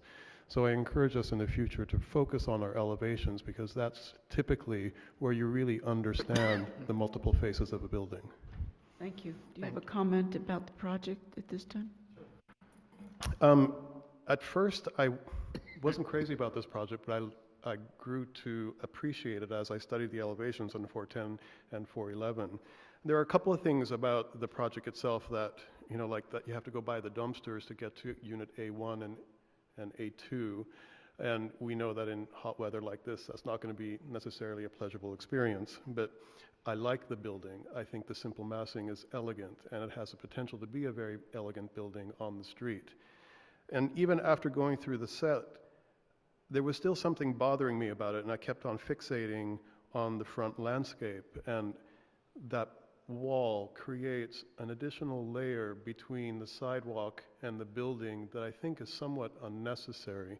We could still provide protection to the people within the building without creating a wall. And I was going to ask Aaron if you would consider removing that wall in some part or in its entirety. You have the making of a fence similar to the fence around LA County Museum. And if we could do something like that and remove a portion of the wall so it doesn't feel like a barricade, and the building actually gets to express itself to the people on the sidewalk and the street, I think it would actually help the project a lot. Is your architect here? Yes, he is. I'm happy to speak to this issue. So, first, with regards to the trash cans being to the exterior of the building, typically the reason that an applicant will get directed to put them where they're located now is because Athens, the city's trash service provider, doesn't like to go on a grade more than 10 degrees. However, that's not a city requirement, and if the city would ask us to move them in, I know I've worked with applicants on other projects with staff, and Athens will do it, they just don't like to do it. So we'd be happy to relocate those to the interior to accommodate our neighbors. I would leave it to you because it's just in terms of the inhabitant and Certainly. making a pleasurable experience for them. With regard to the fence or the front fence, and again, I don't know if it's able to bring it up. We spent some time on that as well, and initially when we did it, it was actually more substantial, and we've peeled it back. On the south side of it, you can't see it from here. The south side, much of the south side is actually load bearing. So there are certain places in which, yeah, we can kind of see it here. So what we did was we took a cutout, and then everything to the north of the load-bearing area, we broke it out openly to provide those wood slats so that it's breathable. We would have to end up going back, I think, through the, as we go through the plan check phase, I think we would be open to making some level of modification to that, for example, and I don't think I could answer this today, but we could certainly work with staff on it. So, you know, maybe the top portion that's kind of the enclosure, that comes off. Yeah, so part of the frame comes off, so it feels more open. We would definitely be open to that as long as structurally it would work. Sure, I understand that the wall to the north or to the south is load bearing, but the wall to the west and to the north, those are not. Those are by choice. And I would like to see sort of a decomposition or an eroding of that part, so that as you drive down Corey Avenue, you get sort of a nice vista to the building. I think it'll do your building great justice, and it'll take away that barrier that now is sort of hiding your building and setting it back. We'd be happy to work with staff during the plan check process to make that refinement to it. Like I said, without having all the structural drawings done yet, as you'll know, I can't speak to it today, but you've got my commitment here that we'll work with staff to make some refinements to that to try to embody exactly what you spoke about to the greatest degree possible, especially the idea of removing a frame piece to it. Thank you. Yes. Adam, you want to go next? I don't have anything additional to add.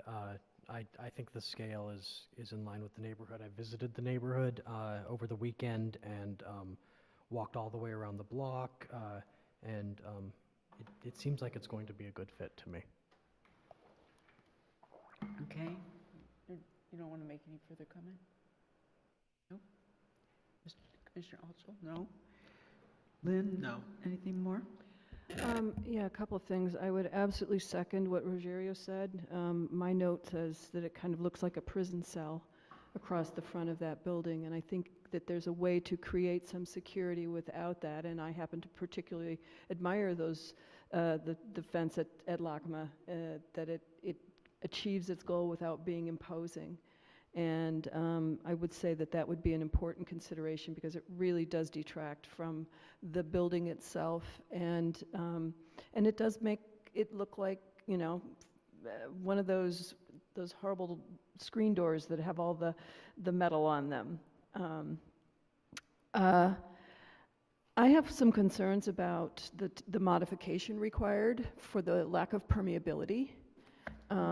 And again, I think that some redesign around that front entrance would eliminate some of the need for all of the hard surface that would give you the ability to have more permeability and not need this modification because it doesn't comply with the code. So I would very much like to see some redesign around that whole concept and increase the permeability of the landscape and get rid of the bars or the jail cell type look. The other modification that I would suggest to the permit is that that number one, there would be a notice, a posted notice at the pool area as to the city's noise ordinance and the hours on the city's noise ordinance, so that it was very clear. And or I don't know what of our ability is to make sure that there are hours of operation on that pool, because I would agree, I think with the neighbors, that there's a real opportunity for that to become a real nuisance in the neighborhood with late night hours and parties, et cetera. And those were my comments. Thank you. Nothing, David? Stacy? Thanks. This isn't really, I'm going to state it for the public record. I'm not crazy about the design of this building, but it's not a grounds for me to reject it at this time. I'm inclined to agree with the other commissioners, and I'm in a position to support it right now. Thank you. I do think that when the project came to design review, the commissioners on the committee had some comments about the shingles, and there's been those, based on our recommendations, they did make those changes, and I think it is an improvement from the shingles to these. It makes it look more modern and more in keeping with the structure. So I appreciate that those changes were made. I do hear what the other commissioners are saying about the gates, and it could look like a little bit like a prison. I personally think it does provide some privacy, and I think with some modifications it can still provide that without having to do away with that connection. I think it makes it good. So I'm prepared to approve this job and go ahead with move it forward. Any questions? No? Motion?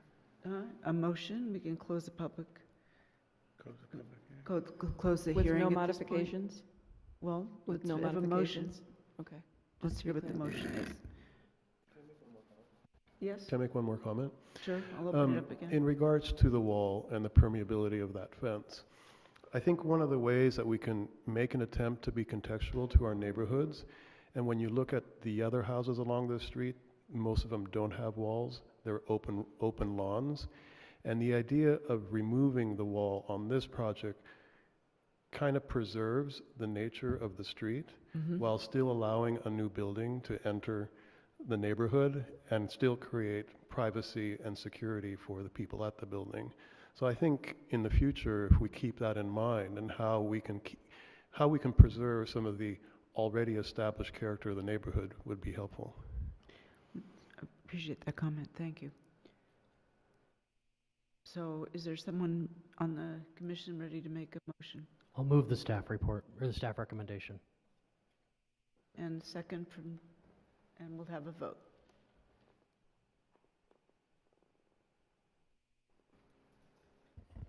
Motion passes with 6 ayes, noting Commissioner Hoopengarner's no. The resolutions the Planning Commission just approved memorializes the Commission's final action on this matter. This action is subject to appeal to the City Council. Appeals must be submitted within 10 calendar days from this date to the City Clerk's office. Appeals must be in writing and accompanied by the required fees. The City Clerk's office can provide appeal forms and information about waiver of fees. Thank you. We'll move on then to the zone text amendment, which is item 10D. I think we've got new staff moving.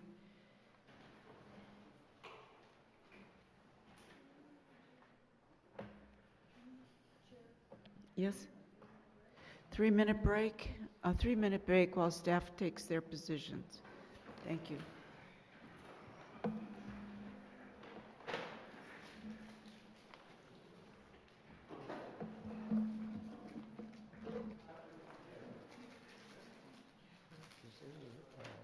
Five-minute recess then? 5-minute recess, yes. Where are they in the agenda? They're right here. Uh-huh. We have one more item, and then your public comment will be coming up. Okay, great.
Commissioner Altschul, this is going to be a very short break. Do you want to come back?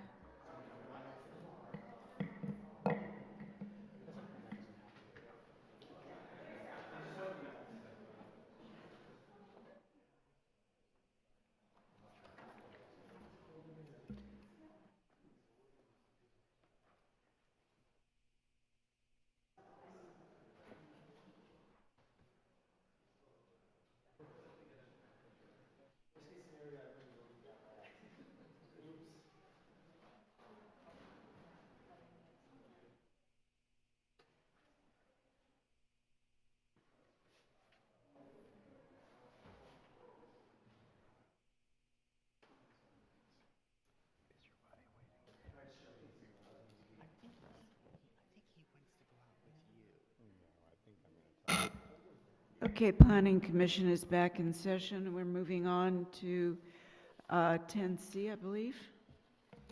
10D, excuse me. And this is a zone text amendment to require minimum percentage of parking spaces in new construction and major remodels to be plug-in electric vehicles ready. So we have a staff report. Thank you. Glad to see you. Good evening, Planning Commissioners. My name is Robin Eason. I'm the Senior Sustainability Planner with the Long Range and Mobility Planning Division. I have with me tonight our Contract Planner, Jerry Hiddleman, as well as Bianca Siegel, Planning Manager, and then the City Attorney. So we wanted to quickly present on our Zone Text Amendment and then transition into several items of discussion with the permission of the Commission. So to better align with the state's zero emission vehicle goals and to make sure that the city keeps up with the current market demand for electric vehicles, City Council directed staff to pursue a number of initiatives related to EV charging readiness, 2 of which we will discuss tonight. The first is to amend the city's zoning code to require a minimum of percentage of parking spaces in new construction to be plug-in EV ready or equipped with EV charging stations. The second is amending the zoning code to allow the installation of EV charging stations without considering it a loss of parking. And so we're asking the Planning Commission tonight to review the changes to the zoning code that would require certain projects to install EV infrastructure and chargers. This map just kind of indicates our existing conditions with EV chargers. The majority of these are EV chargers located in private properties, so places where people would go to grocery shop or to conduct retail businesses. It also includes, though, our public chargers in our various locations at city facilities. What's interesting about this map is just what we're calling our electric vehicle desert. So as you can see, there are several locations within the city that do not have any markers for EV charging. And so this ordinance, in addition to some other strategies that we're looking into, is to make sure that as projects turn over, that they consider EV charging or be mandated to install EV chargers within their properties. So as part of our initial research, we did a survey of EV requirements, starting initially with the state code, Cal Green, and then also looking at a number of different California cities throughout the state to see what their existing ordinances may say. What we noticed from this research is that all of the cities that we looked into exceed the state code by some capacity. You can almost think of this table as becoming more stringent as you look further down. So San Francisco, for instance, and Palo Alto were some pioneering cities that went well beyond the state code. And they were, in some ways, an inspiration for where we wanted West Hollywood to end up with our research for this topic. Just to give you a quick electric vehicle charging policy history, the city's been definitely a pioneer in electric vehicles, starting with an ordinance that was passed in the late 90s. Then that ordinance was then tweaked in 2006 based on the market demands at that time, and now in 2017 we're proposing yet another tweak and modification based on the current EV market demand. So the next set of slides will just go into some of the specifics with the ordinance itself.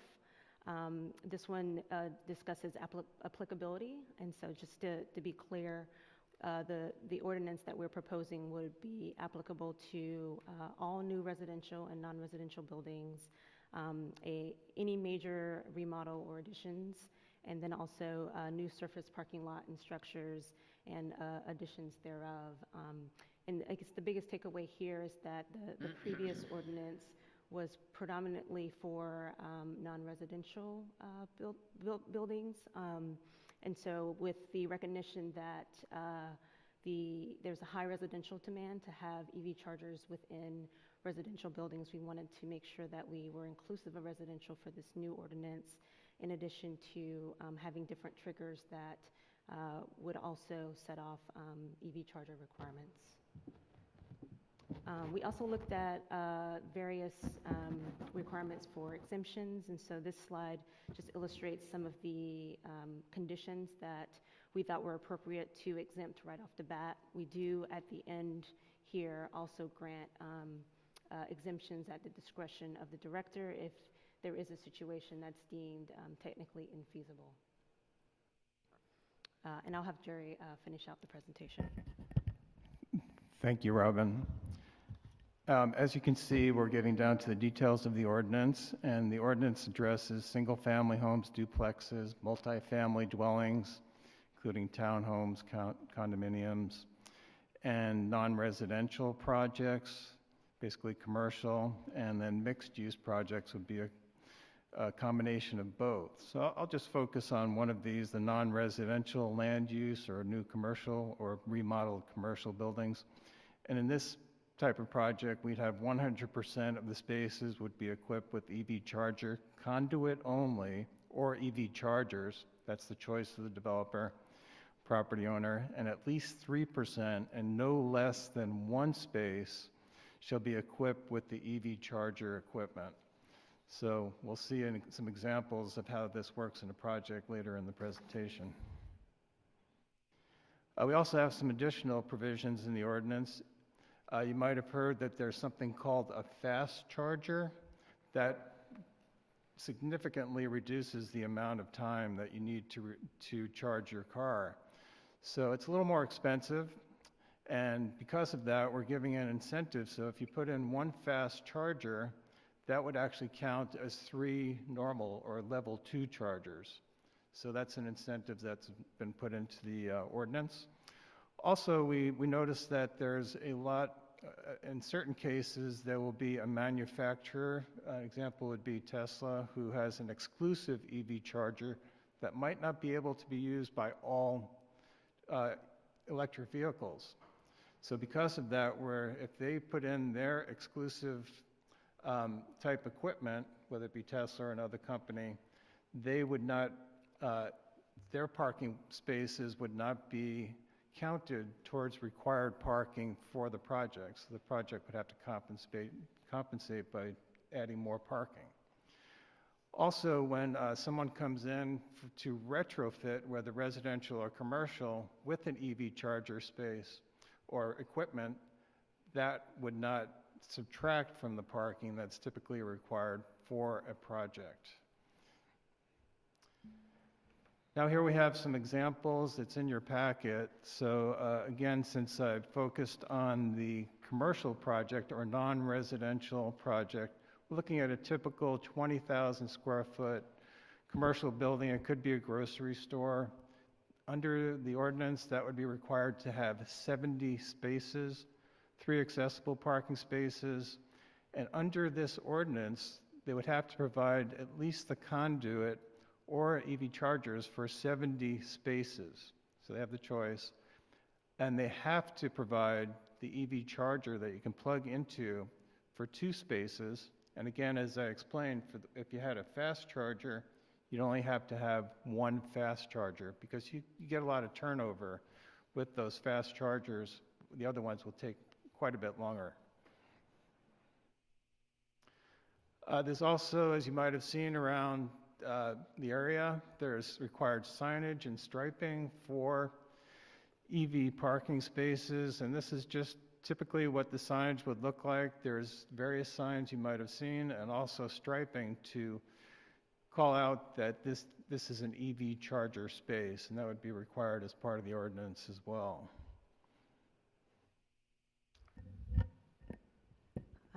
So this last slide just tries to focus the discussion on several kind of major categories that we desire feedback. But I want to maybe just pause real quick and see if there's any questions before we dive into the items. I have a question.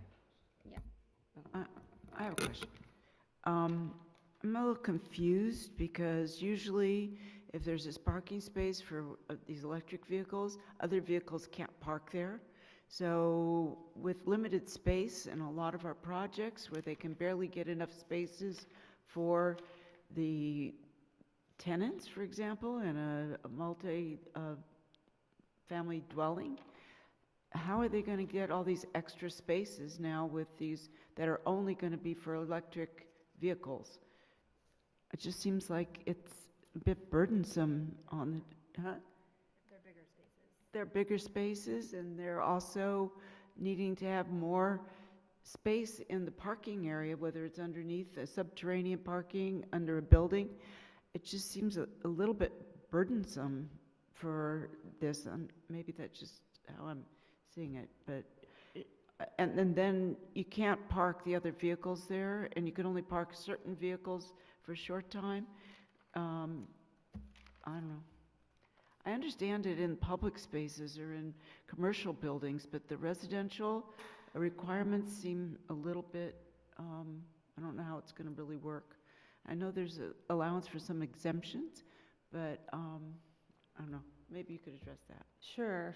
So EV charger spaces are the same size as normal spaces, and they can also be compact spaces. And we're not requiring any extra spaces. It would just be whatever the mandated number of spaces a property would have. A percentage of that would be EV installed, or I'm sorry, EV charger installed. And what about like a remodel? What's a major remodel that would require this? You use the term major remodel.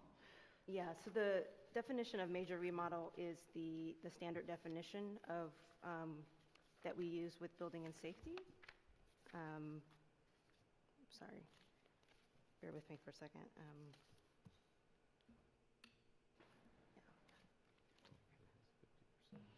Yeah. I'm sorry. It's 50%. Oh, okay, I'm sorry. It's for 50% more of existing square footage would be a major remodel. More than 50% Yeah. modification of the unit. Okay. Stacy? I have a couple of questions, and you may be able to answer these. I think it's incredibly well intended. I mean, I love that kind of how strict we're being. But in terms of feasibility, I think I have some concerns, and you may be able to speak to this kind of through this discussion. But I think my first question is about, is pertinent to cost. So, you know, like in the process of putting this together, what did you learn, or could you share what you've learned about the costs of installing conduits or EV chargers, like in buildings, especially in like a commercial building? Like we can talk about this, to another point I want to hit on, but you know, like for a 150 space commercial parking lot structure, it says that, you know, that the EV ready parking 100% conduit only, there are 150 spaces required. So it's not just about the cost, but more broadly about if there's a system upgrade needed, and even beyond that, kind of how that would potentially impact our grid, which is I mean, that's a real concern. And I know that's kind of 3 questions or 4 questions in one, but I think they all kind of draw on one another. It's like, I love the intent of 100% for a commercial building, a new commercial building, but I worry about not just about cost to the developer, but, you know, how that kind of the ripple effect that would create down the line for energy use and things of that nature. Do you want to talk about the cost? In terms of cost, first of all, you have to realize when they're building a new building, it's much more cost effective to do it with a new building than retrofitting. So that's one thing, because they're doing a lot of electrical work and they can just put it in as part of the overall cost of the building. We have another slide that shows that. But yeah, here we see that on the left, we have new construction of EV parking spaces would be about $1,000 compared to $3,500 for a retrofit. Is that per parking space, or is that total? That's for a 10 parking space of just the conduit going in for the new construction. Total? Yes. For all 10 spaces? Yes. Okay. And then we have on the other side another one which is more like a 60 parking space building with 12 EV parking spaces. So actually the cost on the left-hand side is for 2 spaces, the cost on the right-hand side is for 12 spaces. So you can see there's quite a bit of difference between the new construction and the remodel. Now, also to answer the second part of your question about the effect on the environment, we actually would see a net benefit in the effect on the environment because of the reduction in emissions from the increased use of the electric vehicles. So that's why we're exempting this from California Environmental Quality Act, because it's actually a net benefit to the environment. Oh, I understand there's a net benefit. I guess my question is purely about the electrical grid, and not about of course I'm in support of electrical vehicles, of course, I mean, like, bar none. But my question is more about if you have to install these conduits or EV chargers, you know, and then possibly pay to upgrade, you know, a system upgrade for the electrical system for the building, and then the impact on the grid as a whole. It's the impact on the grid as a whole. Like if there is 100%, you know, charging happening. Like, that's like our highest bar or highest threshold. What does that look like, and have we considered that? Yeah, that's a really good question. I think it's probably really hard to answer right now, and it's something that the entire state is kind of grappling with. I think the desire ultimately is to go kind of fully to electricity in order for the state to ultimately be net zero, but it's going to take years in order to do that. And so what we were trying to do with our ordinance is just, with the conduit only, make sure developers are already constructing the building so that, you know, as they start to get residents or patrons that want to use EVs within their buildings, that they then, that they then are prepared for that uptick in market demand. So the electrical capacity for the conduit, there's an additional cost there, but there's not additional electric burden right at that time. And then, you know, as the market changes, as the grid changes, I'm sure the grid reliability will change over time. You know, hopefully we'll be able to kind of monitor what this will do for that. Okay, so you think the grid will basically be able to catch up, is what you're saying? The grid will evolve. It already has started to with the influx of solar, as an example. Right. And so it'll just continue to do that. What we're trying to do is just prepare for that condition to happen over time. Okay, I think one thing I do want to keep in mind, this is my final question or comment, is what is current percentage of electric vehicle use versus projected electric vehicle use kind of, I don't know, 20 years from now, 25 years from now, 30 years from now? I guess I'd be interested to see what that is. I know that there are car companies, like I think Volvo has already said that, you know, by 2020 or something, we're going to do 100% electrical fleet. But I think my concern is that this may be a little ambitious, like overstep just a little bit. I guess I'd like to see it be more in keeping with what we think projections will be. I mean, there's some people who think that in 25, 30 years that nobody will have their own car, and we'll all be, you know, getting into Ubers that are driving around our block without a real driver in them. So I just want to be mindful of that, because this is very ambitious. It is, and I applaud you. It's well done and well intended, but I want to be smart about the questions we're asking about feasibility while we consider this. So that's all. Could you also please speak to the cost of the charger itself? Because you did say in the staff report $100,000 for the fast charger. Mm-hmm. I've got clients putting the regular chargers in right now, and they're running $5,000.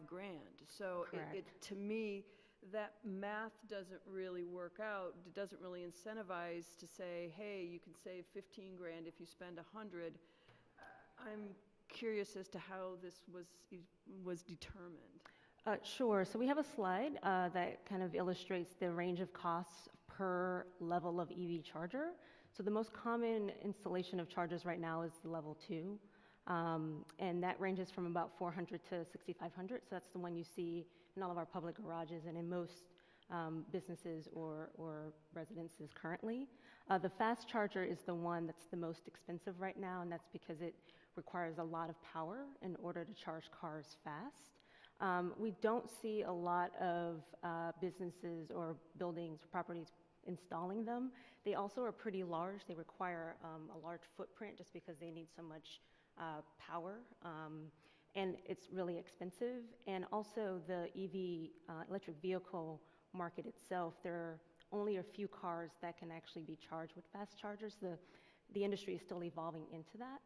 So what we wanted to do with installing that incentive for fast chargers is just, as the market evolves, have it be an option where if it was more feasible for, according to the economics of a project, to do one fast charger versus 3 level 2 chargers, that they had the option to do that. So it's looking a bit into the future by putting that provision in, but we thought it made sense because we do see some fast chargers within cities right now. We actually have one in West Hollywood.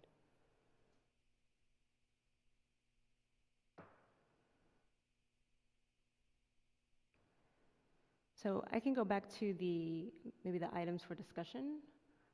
And David, would you mind just putting up the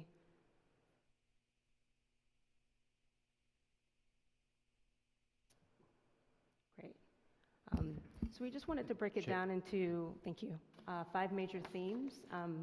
And maybe I can just outline each of these, and then if there's any feedback, we can discuss. If there's not, we can maybe move forward, but. what- Chair, excuse me, we do have one public speaker Oh, on this item.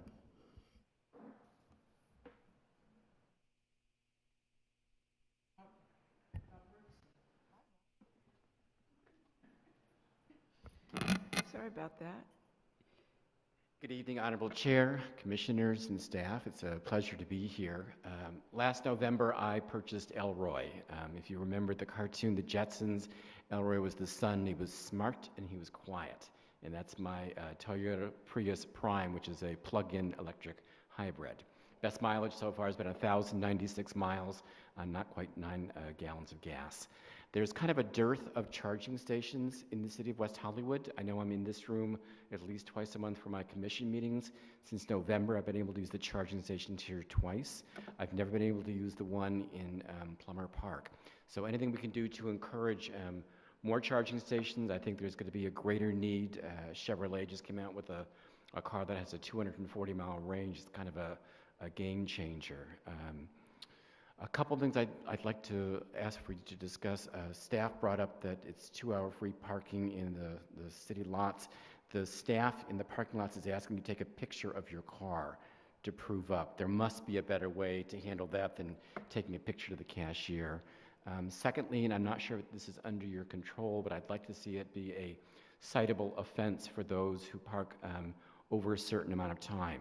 One of the big issues is the spaces are not turning over. People will park their car, charge it, leave it for 4 hours. So 2 cars could have charged. So there's a way to place a limit on how long you can park in the public lots. Certainly we have no control over residential, but in city lots or in supermarket lots, it could be a citable offense.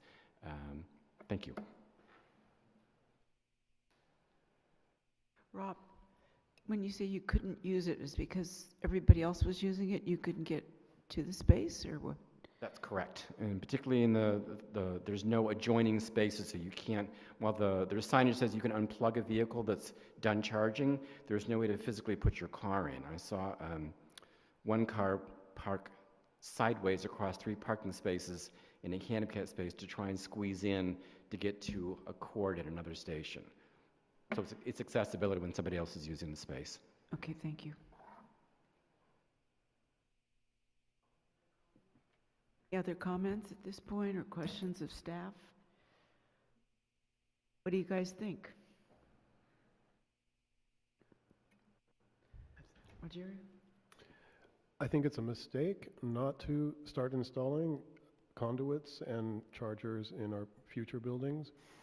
I think the 50% remodel makes sense. I had a conversation with staff earlier. I'm worried about historic buildings that don't fall into any of these provisions and what they do in the future. I mean, as we move towards electric cars and with the idea that we want to be a greener city, I think not doing this might be a great mistake because, say for instance, in the commercial building, we only do 50%, and what if the occupant then needs 75%, and then it's more costly to go in and retrofit the building at that point. Yeah. So you go along with 100% of the... Understanding that it is cheaper to put it in when you're building than it is to go in and do it later, I would support that. But I also understand, the fact that, yes, there is a whole generation of people out there that say we're not going to have cars in 25 years and not going to be needing cars, but it's kind of like the cassette to CD to digital music download. It's like, what do you predict? And at some point we need to make a stand and make a decision. Let's go with this until it changes, whenever that may be. It's hard to even envision Los Angeles without cars. But Madam Chair. Yes, go ahead. Thank you. I would agree, certainly with new construction, there's just no reason not to lay the conduit up front. It's so much more cost effective. I have real concerns about the 500 square feet and smaller in homes. I know in my home, if I were to do 500 square feet, first of all, that would be a lot for my little house, but it would be nowhere near where I would have an EV charging station, and I would have to do another whole construction project just to do, even to lay the conduit in my not historic, but old home. And we do have a lot of homes here that are built in the 20s and 30s, et cetera. So I have some serious concerns about that requirement. I don't know how we could maybe tie it to, you know, if the construction you're doing is proximate to the driveway or something, then maybe we could require it. I also think that, you know, future technology, we don't know, we can't predict it. I mean, hydrogen, there's still a lot of talk about, and there's some new prototypes of hydrogen cars, et cetera, coming out, which means we have a completely different fueling mechanism that would be required, and we would all have all these EV charging stations in place, and now the hydrogen car is the new thing. But certainly for new construction, I think that that would be an important consideration. And the only other question I would have is about how many actual charging stations would be required for new construction, and where would they be placed? I think we have some accessibility issues, as the speaker mentioned earlier, especially in these small buildings like the one we just approved.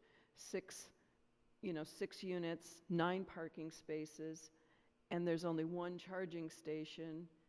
How does that work? How does that rotate? And if that charging station is the place where people are parking to charge, where do they move their car when they're no longer parking, you know, no longer charging? I think that's what I was talking about. Exactly. How much space do we have? So they have 9 parking spaces per the requirements of code right now.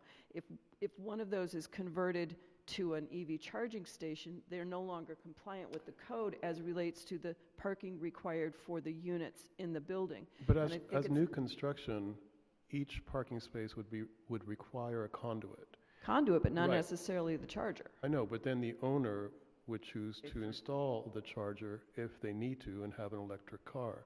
So we're only requiring that a conduit come to the space and come to each space. And then if the person buys an electric car, they then invest in a charger.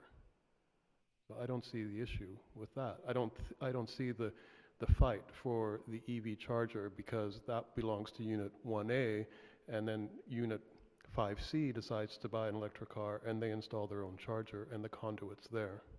As long as that's clear. That it's just the conduit that's being required, not the actual charging equipment. As it's written now, it's actually a hybrid, so we would require an EV charger in addition to all spaces be conduit only. So you are required, this particular that's- ordinance would require that they actually provide the builder, right? Yes, correct. A percentage of the total parking would require an EV charger. All spaces would be required to have conduit. So, all spaces would have conduits, Right. but, Correct, and that would be in residential as well, correct, residential and commercial. correct. I think that's fine, just because it doesn't cost a lot to run conduit. Conduit's nothing. It's Conduit, pretty cheap. it's- And then in the, you know, if, in the context of a condominium project, each individual owner can pick what they want to do. You'll have the 1 or 2 or however many spaces that already have a charger. In the context of an apartment project, it's at the landlord's discretion, or it's something that they could possibly pass through to tenants. It's, again, it makes it malleable and it's forward thinking. And, you know, I know in projects that I've done, we've kind of run conduit in some locations, kind of preparing for that. It just makes sense. So, and it's an opportunity, and I've seen this in commercial office buildings where it's an opportunity for the landlord to charge for the charging station and they make money. So it's also a profit center for these buildings. I think, you know, it's smart for us to be ahead of the curve and, you know, plan for this appropriately. So. And I agree with you, and I think you make a good point, and I think that's where I was trying to be, is it about apartment buildings, where it's different from a condominium, where you own the space, you own the parking, and it's your car, and you say, okay, I'm gonna buy a car plus a $5,000 charger to stick in the conduit. But in an apartment multifamily environment, that we say is required to have X spaces, but then there's this additional charging issue, then we run into shortage of spaces potentially. Yeah, but when I think about that, for instance, if I'm developing a new apartment building, and I'm required to make X number of spaces, charging stations in 27, let's just say by the time you're done in 2020, a certain number of those tenants will have EV vehicles, and we can either A, let them rotate through and charge them. If I was a developer, right, I would charge them to use that space. Or if somebody wants to rent that space at a monthly premium, again, I don't have an issue with it from that context, because realistically, the free market is going to end up, dictating kind of what happens with that. Really, that's how I see it. Well, and I guess if all of a sudden there's 10 tenants with EV cars, then they would petition the landlord to. And the landlord And would would probably already say have sure. would already have conduit Right. installed. Sure, so it only costs you $50 a month. That's probably what will end up happening. Sure, and by the way. Right. So again, it'll probably end up working out. So on this particular item, that we're only being asked to recommend approval to the, A recommendation. it's a recommendation. Right. So, I is mean, there but any do we have any? further Do we have any? discussion? Go ahead. I would certainly move to modify. I don't believe this, for the single-family homeowner, I think this is very onerous. And I'm not sure exactly what the modification should be, but the fact that, if you're going to do 500 square feet, you have to build an EV charging station, I think is very onerous. I know for me it would be, I'd have to lay literally 100 yards of conduit to get to where I would put a charging station. I wanted, I'll get used to these eventually. Sorry, I don't know. I have such a problem with these microphones. My initial reaction when I read this report was 3% enough?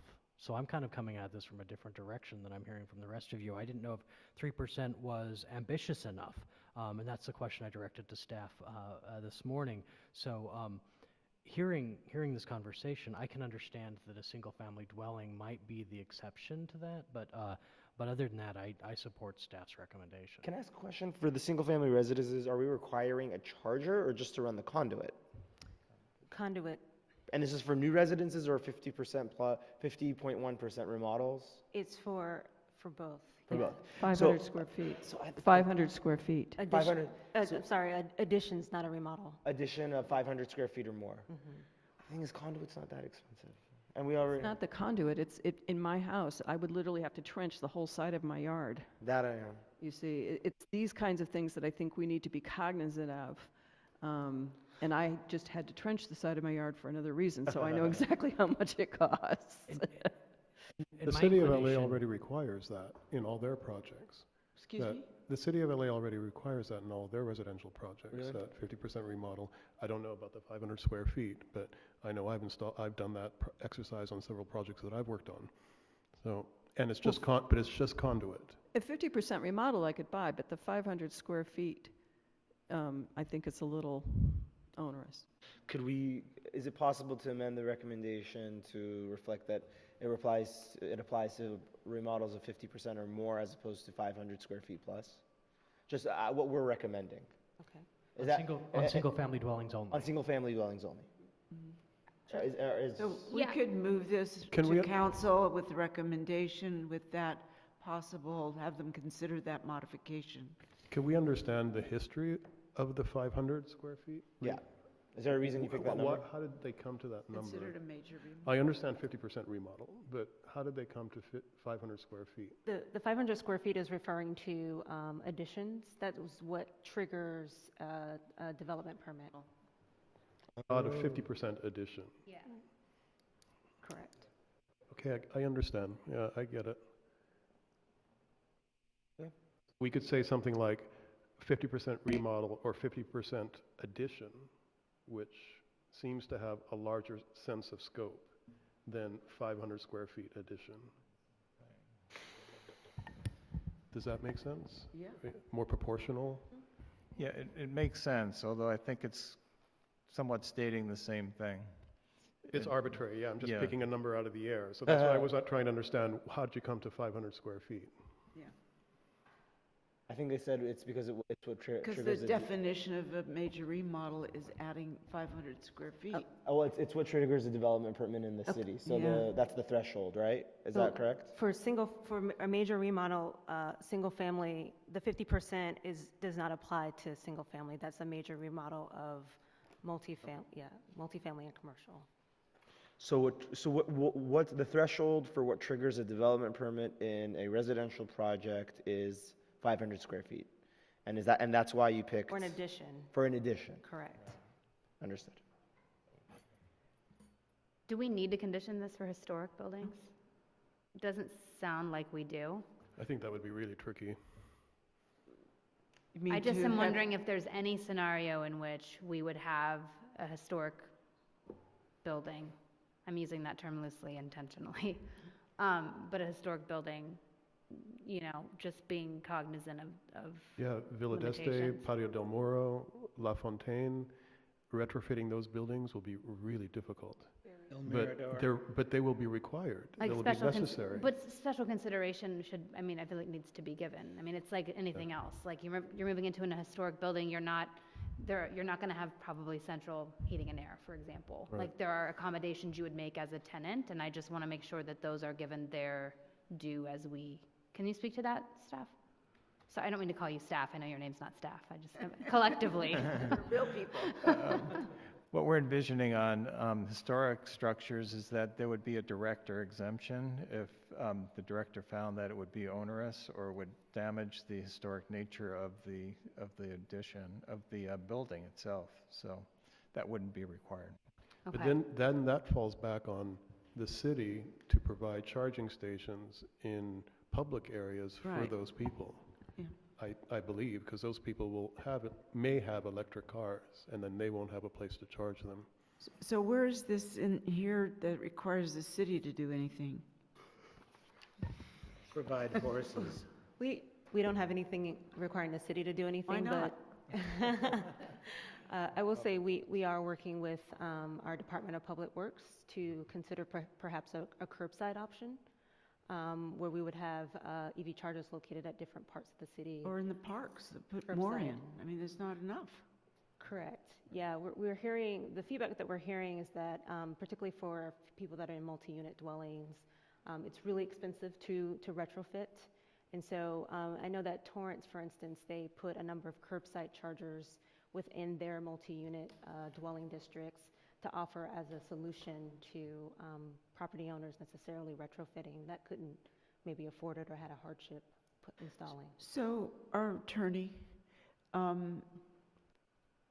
we just move it on to council with approval and have the council consider some of our comments, or do we have to actually do a resolution? Madam Chair, I did the same thing as Commissioner Bass.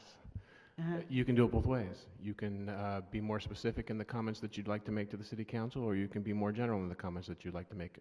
And what I mean by that is you can move the recommendation as approved and ask the council to consider a few items, or you can ask the council to approve a recommendation that you've made that is more specific to the items that you would like to see in any subsequent ordinance.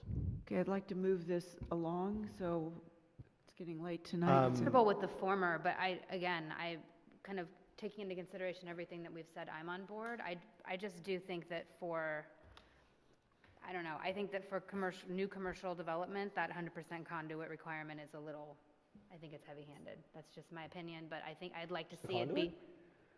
100%. Yeah, to consider the fact that in, 25, 30 years, which is not in any city, an old building, that we're requiring technology that could well be obsolete by the time, we're I was going to say by the time we're 50 years old, sorry. For the project. By the time, 15 years from now. I feel like it might be. But the project we just looked at, I think this would cost maybe $50,000 in conduit. We said 6 parking spaces. We said, how much per parking space did you say? Just for conduit? For conduit? I don't think it would be that much. Under $5,000. For the whole project? Yes. Yeah, it's just conduit. It's not. No, I know. much. I'm just saying. Again, thinking about the fact that it may well be obsolete sooner than we think. I don't want to preempt it. I just think that 100% requirement is a little. It's much. I can be swayed. I'm just.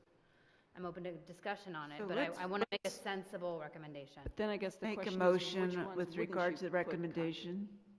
I'll make a motion. Oh, thank you.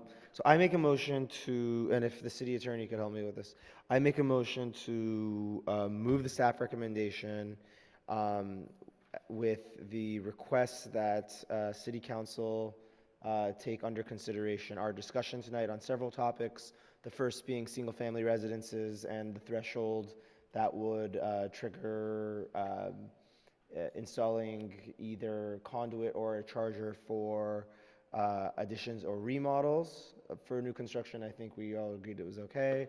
And whether 3% is adequate for, whether 3% charger is of chargers is adequate for new commercial projects or new multifamily residential projects. And take into consideration Commissioner Jones's point that we want to make sure that we keep abreast of changes to technology and that anything that we're doing might not be outdated. And we would request that before staff gets to council, they maybe further research that topic as well to make sure that anything we're doing is up to date. Did I miss anything? No. Nope. Oh, that We're was good? great. All right, I'll make the motion. Okay.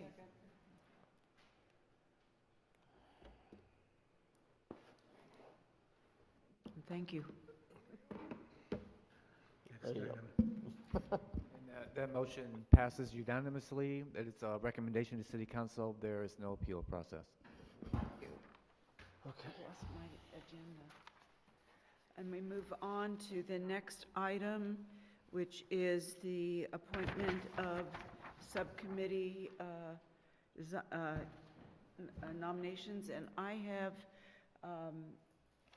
carefully thought this through, and what I'd like to do is I'd like to keep Design Review Subcommittee, which meets monthly on the second and fourth Thursday, with the current members to remain at this time. I'd also like to, that's David Agide, John Altschul, and myself, Sue Buckner. I also have suggested that we have an alternates. The first alternate would be Ruggiero, the second would be Lynn, and the third would be Adam, so that if there's any one of us absent, we'd ask our secretary to call our commission members in that order. To the Long Range Planning Project Subcommittee, Stacy Jones, who's our vice chair, will remain on there. And we have two new people, Adam and Lynn. Is that okay with you, Adam? I didn't get a chance to talk to you about it.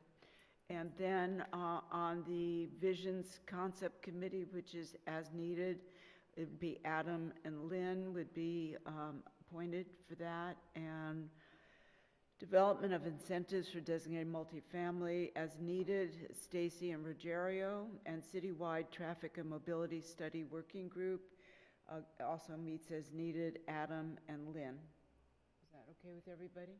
Did you get street media needs? Street media, where's that? Number 5. Street media needs assessment. Oh, So 6 is Adam and Lynn. yeah, Citywide traffic and mobility. yeah. Do you want to take that under consideration and bring it for the Yes, next meeting? street media needs, I will take that under, because I didn't really I know. believe it was me and Who? You and, I was On, on it. yeah, on our staff report, street media needs assessment says it has been officially disbanded. Signs. Yeah. Billboards. Oh, so never mind. I'm Right. sorry. I'm missing. okay, I'll think about that. Down Too to late number for me 5. tonight, so we'll talk about that next time. Would you please agendize that for us? Yes. Move it to the next, It's been, the staff report says it's been disbanded, according to Right. Adam. So I think we're fine. we're fine, I'll forget move it. it. Okay, thank you. And We have to with take a that- vote, or, sorry, No. No, we don't have to vote. keep going. So with that, we'll move the, lost my agenda. Let's see. There you go. Here. Thank you. With that, I will,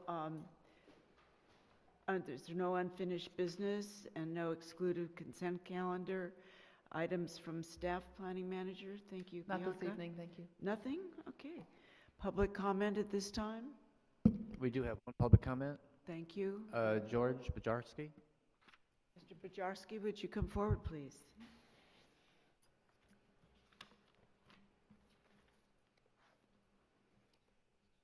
Good evening and thank you.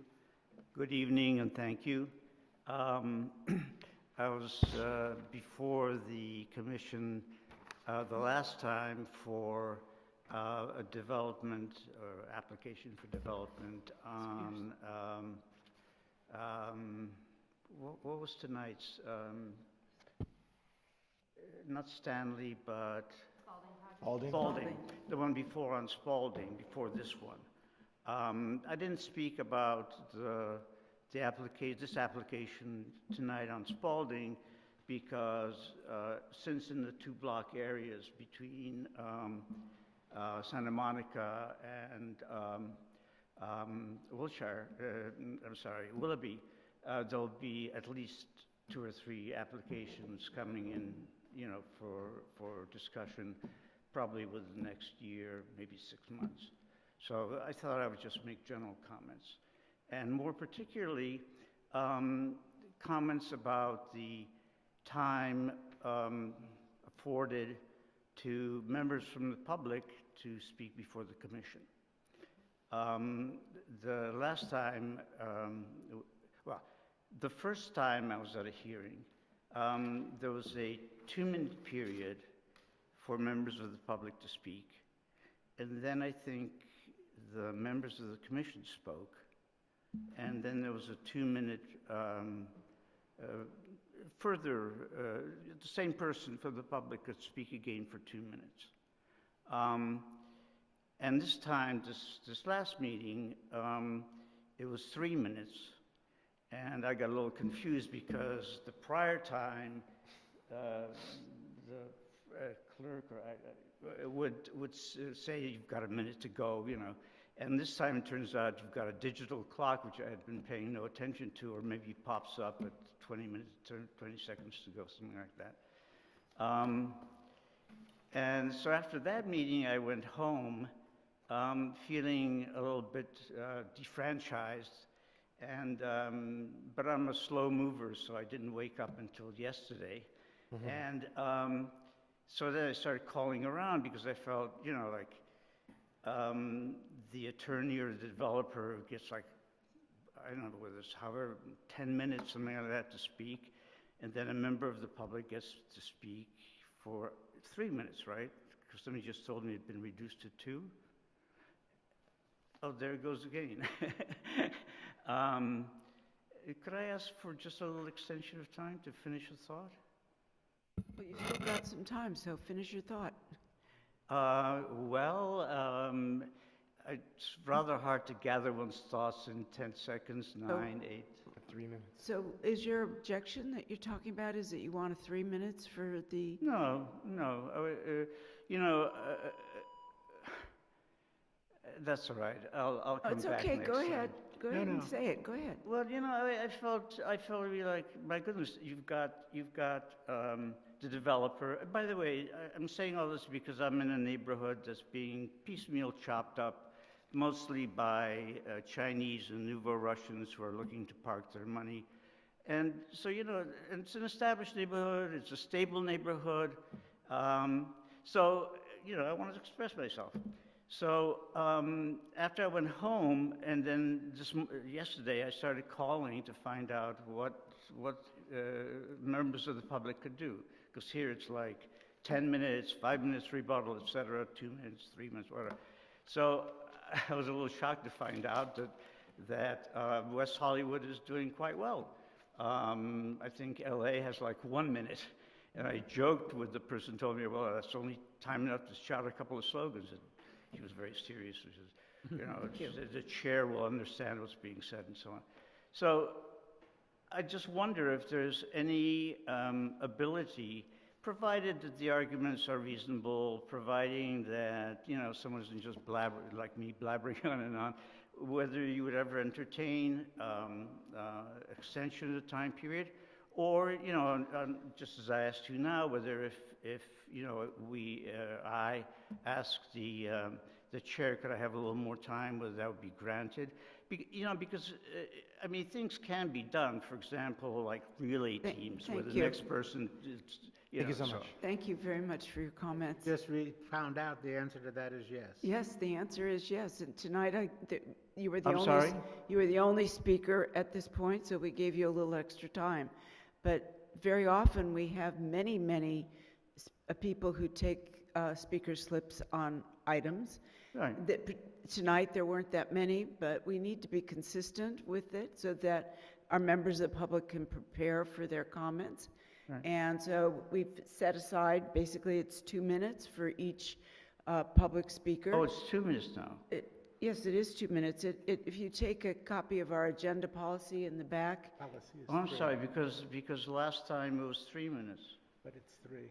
Well, The earlier meeting on Spalding, wasn't that 3 minutes per person? The it's policy 3, is, but it says in here, it says the agenda policy says 2 minutes. but that's So wrong. we need to It's change wrong. that. Oh, so it's uniform 2 minutes? Well, It's uniform. I'm That's being wrong. told that it's generally 3 minutes. I guess what happens is sometimes we cut it to 2 minutes when we've got 30 or 40 people. I mean, that's true, because last time it was just a single property, and this time there were a whole bunch of, Yeah, a whole bunch yeah. of people. And So I we'll make understand. that change on our agenda policy for the future. Thank you And for I- your comment. And I understand that you know, you can put in written submissions, and there'll be a It public is record. optional, though. If we have a lot of people and we have many items on our agenda, we could be here till 1 o'clock in the morning if we don't cut it. So it is, thank you for your comment. It is 3 minutes, and we will change our agenda policy, except in situations where we have many speakers and we don't want to have people coming up and saying the same thing over and over again. No, exactly, no, that. Thank you and very I much. understand. No, I Thank you for your understand that. comment. But the other, just for information, would the chair entertain a request for extension, a small extension, It if somebody's in the depends. middle of a sentence? Well, generally, we let you finish your sentence and your thought, so yes. Thank Okay. you very much for your comments. Thank you. Thank And you. Bianca, this agenda policy on today's agenda does say 2 minutes. Does say 2 That's minutes. wrong. I'm sorry, so is it 2 minutes or 3 minutes? It's 3. It's 3 minutes, but tonight it said 2 minutes, and so I kept it to what it said on our policy. Excuse me, we will change it for the next meeting, okay? Thank you. We're looking to the bylaws. Huh? We're looking to the bylaws. We'll look into the bylaws, and we will make the change if it's appropriate. Thank you. Thank you. Next, thank you very much for bringing that to our attention. So the next thing is items from commissioners. One- Yeah, I'd like to ask staff if I was hoping Stephanie DeWolf was still going to be here, because I wanted to get an update on the status of the city architect position and how things are being reorganized with the planning commission or not. And I was wondering if you could include that as part of the director's report in our next planning commission meeting. I can ask her to make that update next time, yes. Great, thank you. Okay, no other comments? Then we will adjourn to the next regularly scheduled meeting on Thursday, September 7th, 2017, here in this meeting hall, council chambers, 6:30 PM. Thank you.